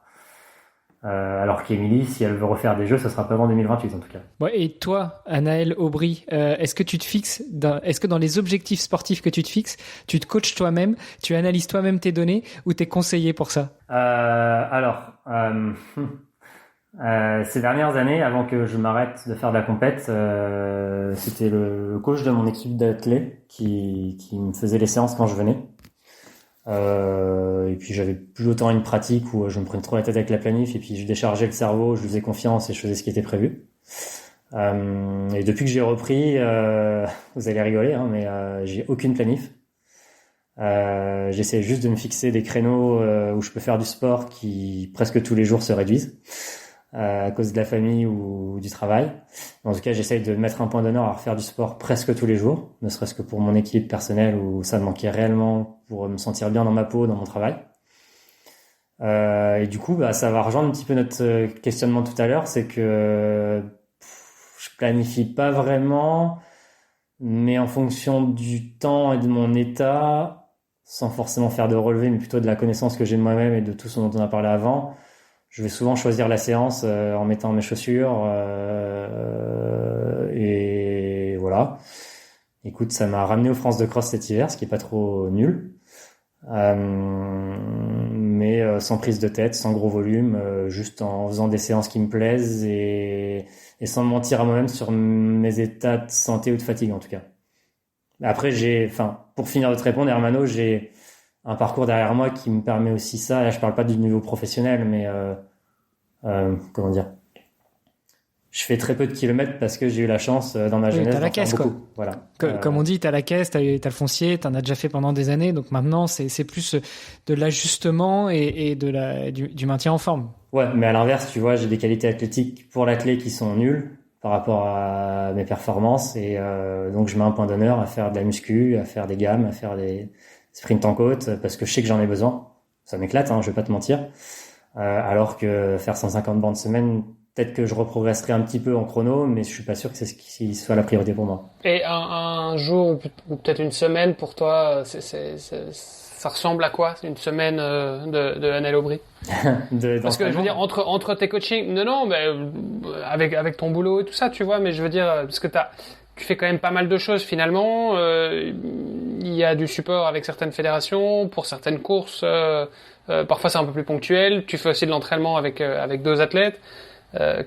Plus tes entraînements à toi, ça ressemble à quoi? Alors déjà, c'est jamais les mêmes, je suis désolé. Mais en gros, il y a quand même deux schémas. C'est soit je suis à la maison, soit je suis pas à la maison. Depuis quelques années, j'ai quand même la chance d'être plus à la maison que pas à la maison. Plus à la maison que pas à la maison, je sais plus dans quel sens je l'ai dit. Alors que par exemple, quand j'étais à l'INSEP, j'étais tous les jours à l'INSEP, je me tapais la route, les bouchons, enfin c'était voilà. Et du coup, si tu veux, comme beaucoup de gens, je pense, qui ont vécu les déplacements, par le travail tous les jours, région parisienne, etc. Et périodes où je suis à la maison, j'ai l'impression d'avoir quand même énormément de temps. Même si les journées sont vite resserrées quand t'es jeune papa et que, comme tu l'as dit, il y a beaucoup d'autres activités et que je fais un peu de sport. Et du coup, j'ai quand même un vrai switch dans le sens où quand je suis sur le terrain avec mes deux athlètes dont on a parlé, je suis beaucoup plus sur du coaching et les activités dont tu parlais, j'essaie d'anticiper au maximum qu'elles soient pas chronophages quand je suis pas là et finalement c'est beaucoup du mail, des appels, des SMS, mais gérer du quotidien.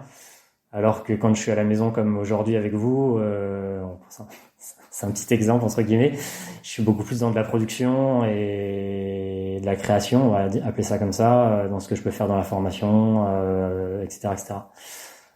Et du coup là, mes journées sont beaucoup plus classiques et drivées par ma vie perso, je vais pas te mentir, notamment la nourrice, le dodo, etc., qui font que j'ai des horaires assez précis. Et que si je veux faire du sport, faut bien que je réfléchisse le matin au moment où je vais le faire, alors que quand je suis en déplacement, à l'inverse, j'ai beaucoup moins de temps pour travailler sur mes autres activités, mais j'arrive beaucoup plus facilement à passer du sport avec les athlètes notamment, quand j'ai pas besoin de les encadrer, ou parce que à l'inverse d'eux, j'ai pris l'habitude de me lever tôt et de me coucher, surtout de me lever tôt. Et du coup, j'ai l'impression d'avoir du temps pour faire du sport. Ouais, enfin après, accompagner Pierre-Ambroise Brosse, même si lui, il fait un footing, je crois qu'on est pas mal où on serait au seuil, non? Écoute, je pense que c'est plutôt une idée préconçue, ça. Beaucoup d'athlètes de haut niveau font pas leur footing très très vite. Ils font certains footings plus vite, mais comme ils ont des charges, ils ont une fréquence d'entraînement plus importante que nous. Si tu vis au quotidien avec eux, je pense que tu peux quand même passer beaucoup de footing avec eux. Attention, il faut quand même avoir un petit niveau, tu as raison, mais pour des athlètes de niveau, beaucoup de footing vont se couvrir à 10, 11, 12, 13 grand maximum parce qu'ils ont besoin de récupérer en fait. Ben oui, mais bien sûr. Et... On croirait, j'avais eu le cas avec un gars qui faisait partie un Colombien qui faisait le tour qui a fait plusieurs grands tours cyclistes, tu vois. Ouais. Et en fait, je me disais, waouh, mais jamais j'arriverai à tenir et machin. Mais en fait, non. Enfin, lui, c'était une sortie cool, quoi. Bon, c'était peut-être un petit peu moins cool pour moi, mais, mais au final, tu suis, quoi. On en revient à ce qu'on disait tout à l'heure, c'est que si tu veux, T'es pas à bloc tout le temps, quoi. Ouais, et en fait, leurs entraînements durs sont tellement durs et ils en font quand même plusieurs dans la semaine que inconsciemment, de même, quand tu vas leur demander un footing, naturellement, sauf s'ils ont cru que plus, ça faisait plus, ce qui est pas vrai. Souvent les athlètes de haut niveau qui ont un vrai process pour atteindre le très haut niveau, de même par essai-erreur aussi, même quand ils sont pas avec toi, ils vont assez vite comprendre que juste faire tourner le moteur c'est utile, et du coup finalement tu peux partager même des footings avec eux. Bien sûr. Mais c'est super intéressant que tu le dises et qu'on insiste dessus, quoi. Il faut pas être tout le temps le nez dans le guidon ou les yeux rivés sur le bitume et puis à forcer comme un bourrin. On parle de 80-20 souvent, mais c'est vrai, quoi. Et 80, ça veut pas dire 80 à la limite du seuil, ça veut dire 80% en endurance. Ouais, complètement. Alors ce 80-20, il faut quand même toujours retenir qu'il vient du haut niveau. Donc forcément, quand tu fais 30 heures toutes les semaines, ça fait quand même beaucoup d'heures à 80. Et même beaucoup d'heures à 20, si tu y réfléchis. Moi, plus que le 80-20, c'est toujours la même chose. C'est qu'est-ce que peut apporter de polariser, qu'est-ce que peut apporter de faire du facile, qu'est-ce que peut apporter de faire du plus difficile. Et là, encore une fois, je pense qu'en 2023, les infos, on peut les trouver sur Internet et en faisant plusieurs articles, plusieurs podcasts. Vous allez faire le tri entre ce qui est vrai, pas vrai, et les charlatans ou pas. Ou ceux qui ont juste une méthode à vous vendre, ce qui est pas vrai, parce qu'il faut pas polariser tout le temps, il faut pas polariser pour tout le monde. Oui, parce que si tu as 5 heures d'entraînement sur ta semaine, tu vas pas faire 1 heure d'intensif. Bien sûr. Tu vois, t'en feras probablement un peu plus, quoi. Bien sûr. Mais du coup, comprendre ce qu'il y a derrière ça te permet de mieux comprendre pourquoi parfois c'est important de faire du dur, parfois c'est important de faire du pas dur. Et que là où les gens seraient surpris, c'est que très souvent, les athlètes de très haut niveau ne font pas tellement plus de séances dures que des athlètes bien impliqués dans leur pratique. Des gens bien impliqués, qui sont déjà, on va dire, à 15 heures semaine. Mais on connaît tous, je pense, dans le triathlon, des gens qui font 15 heures semaine. Peut-être l'un de vous deux, peut-être les deux, je sais pas. Mais qui finalement, ils les englobent d'autres travails, en musculation, à basse intensité, et que additionner tout ça, s'ils commencent à faire 30 heures chaque semaine, toute l'année, hormis les quelques courses, c'est quand même une belle charge, quoi. Et du coup, de même, ils vont mettre le frein à main parce qu'ils vont pas assumer, quoi, sur le long terme. Et encore une fois, la basse intensité développe des choses au niveau physiologique qui ne se développeront pas forcément très bien à haute intensité. Donc, on a besoin de cette basse intensité. C'est pas juste pour récupérer et pas se faire mal aux jambes. Ouais, non, tout à fait. Et pour fermer peut-être le sujet, toi, entre la méthode Philippe Lucas et la méthode norvégienne, de 1 à 100, tu te trouves où? Entre les deux? Ouais. Entre les deux, encore une fois, Philippe, il n'entraîne pas à l'opposé des Norvégiens, très clairement. Par contre, les choses, il va plus essayer de les sentir et de les comprendre par l'échange, par l'intuition. Oui, mais c'est ça, c'est dans ce sens-là, dans le sens intuition versus data, grosso modo, quoi. Ouais. Et je sais que ce que je vais redire peut-être une 5e fois, ou je sais pas combien de fois je l'ai dit, parfois ça peut être difficile à comprendre pour des gens de l'extérieur qui sont pas dans le haut niveau. Je pense pour la majorité de vos auditeurs qui imaginent le très haut niveau comme des gens qui sont surimpliqués dans leur pratique, qui se donnent les moyens à 3000%. Pour autant, ça reste des êtres humains, ça reste des gens qui sont très impliqués dans leur pratique, on s'en rend pas assez compte, mais un triathlète de haut niveau, quand je dis 30 heures, on peut se dire ouais, 30 heures dans une semaine ça passe. Mais quand tu commences à additionner les entraînements, les récup, les soins, les repas, les siestes, en fait, il reste quasiment plus rien dans la journée. Et ce qui te fait atteindre le haut niveau, c'est de faire ça tous les jours, toutes les semaines, toute l'année, pour schématiser. Et en dormant. Et en dormant, le plus possible. Et donc toi, possible. De 0 à 100 et non, je voulais juste te dire que ces apports scientifiques, ils sont amenés de façon stratégique par ce en quoi ces sportifs sont sensibles, ce en quoi ils vont être capables de s'investir au quotidien, et que du coup, encore une fois, ces athlètes norvégiens dont on parle, depuis qu'ils sont jeunes, c'est lié à leur parcours, à ce qu'ils font à l'école, à comment ils sont encadrés quand ils font du sport, comment ça se passe avec leurs parents. Ils ont cette sensibilité. Et donc ça peut pas marcher avec la majorité de nos sportifs et de nos sportives, si ce n'est à l'amener de plus en plus jeune, par de la pédagogie, et qu'on s'en rend très bien compte, plus c'est amené dans les jeunes catégories par de la pédagogie, plus quand tu arrives chez les seniors, bizarrement, c'est moins coûteux et on peut s'en servir un petit peu plus. Et du coup, pour arriver à ta réponse, à ce que le côté sensation de Philippe puisse être de plus en plus confirmé par des éléments qui sont pas fiables à 100%, mais en tout cas nous permettent de nous tromper le moins possible. Donc, je suis entre les deux, mais en fonction des... 50%? Tu peux dire, tu peux te donner un chiffre? Non, en fait, ça va clairement dépendre d'où je mets les pieds. Si je prends Pierre-Ambroise Boss, Pierre, il est hyper ouvert d'esprit, il est hyper curieux. Il a fait toute sa carrière en ne faisant que s'entraîner. Donc, si t'arrives avec ta grosse boîte à outils scientifique, tu vas le perdre en 2 minutes. Je te prends le contre-exemple de Léo Berger dont on parlait tout à l'heure. Léo, depuis que je le connais quand il était cadet, il essaye de rajouter des trucs dans son environnement depuis qu'il est tout petit et d'être presque son propre chef d'orchestre, et les gens qui sont dans son staff sont là plus pour l'accompagner que pour lui dire fais ça, fais ça, fais ça. Et de lui-même, il vient les challenger, lui aussi le challenge, mais sur des trucs très précis, très fins, scientifiques. Mais il a cette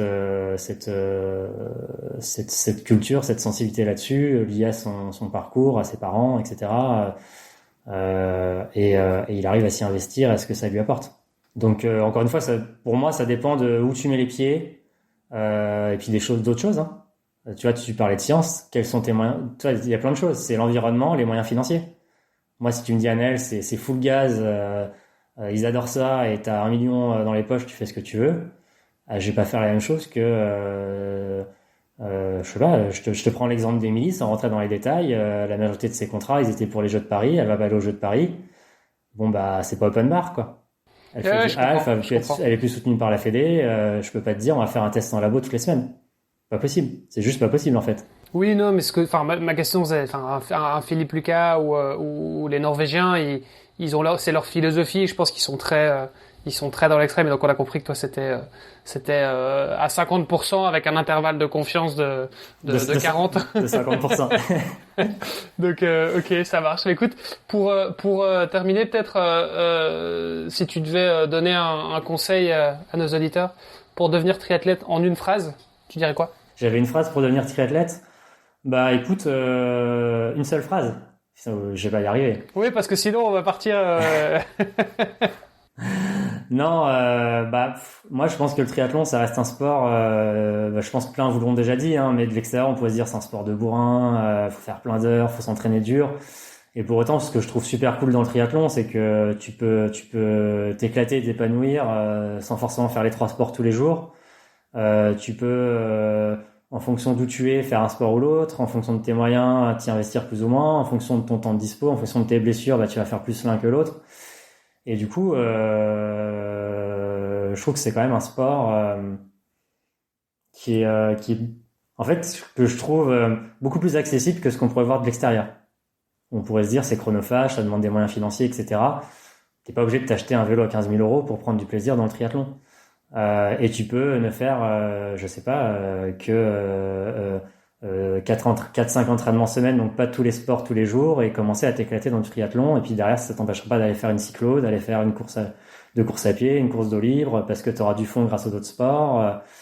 Et en fait, je pense que c'est un sport vraiment qui est accessible pour monsieur tout le monde, qui ferait du bien à la santé de tous les Français, sans forcément se dire je vais être le premier sur la ligne d'arrivée, voire je vais peut-être même pas faire de compète.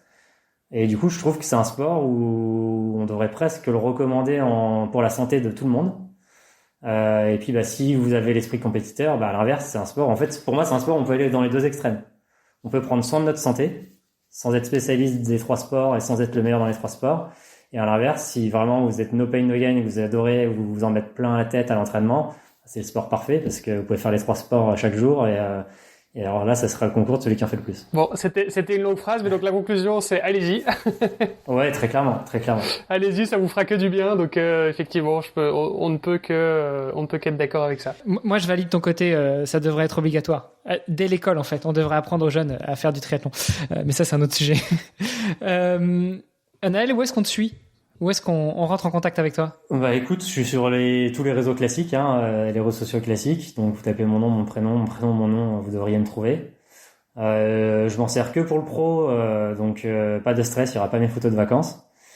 Et plus ça. Alors avant, je mettais que mes articles PAP que j'écris depuis bien longtemps. Et plus ça va, plus j'essaye de faire des choses pour monsieur tout le monde, on va dire ça comme ça, qui ont déjà une pratique impliquée dans le triathlon, dans la course à pied ou quoi. En tout cas, voilà, si vous voulez des conseils, échanger, il n'y a pas de souci. Et puis par rapport à ce que tu viens de dire, Hermano, tu as dû le voir, parce qu'on a échangé tous les deux. Je réponds toujours quand c'est des messages privés. Parfois, je mets du temps à répondre. Parfois, il faut me relancer. Mais voilà, si vous avez des questions, si vous êtes passionné, c'est avec grand plaisir et au pire je répondrai plus tard sans souci. Super, merci Anaël pour ton temps en tout cas, et puis écoute, ravi de suivre te suivre et puis suivre les 2 athlètes aussi que tu entraînes sur la prochaine saison qui arrive, et puis jusqu'au jeu évidemment. Écoute, on verra ce qui se passe. La balle est dans leur camp aussi. Génial, merci. Salut Anaël, salut Hermano, et on se retrouve la semaine prochaine. Ciao. Yes. À très bientôt. Ciao. Merci à tous les deux. Merci d'avoir écouté cet épisode jusqu'au bout. N'oubliez pas de rejoindre notre groupe Facebook pour discuter avec les invités, commenter et poser vos questions. Et Olivier et moi, nous vous répondrons dans un prochain épisode. À la semaine prochaine. Salut les sportifs.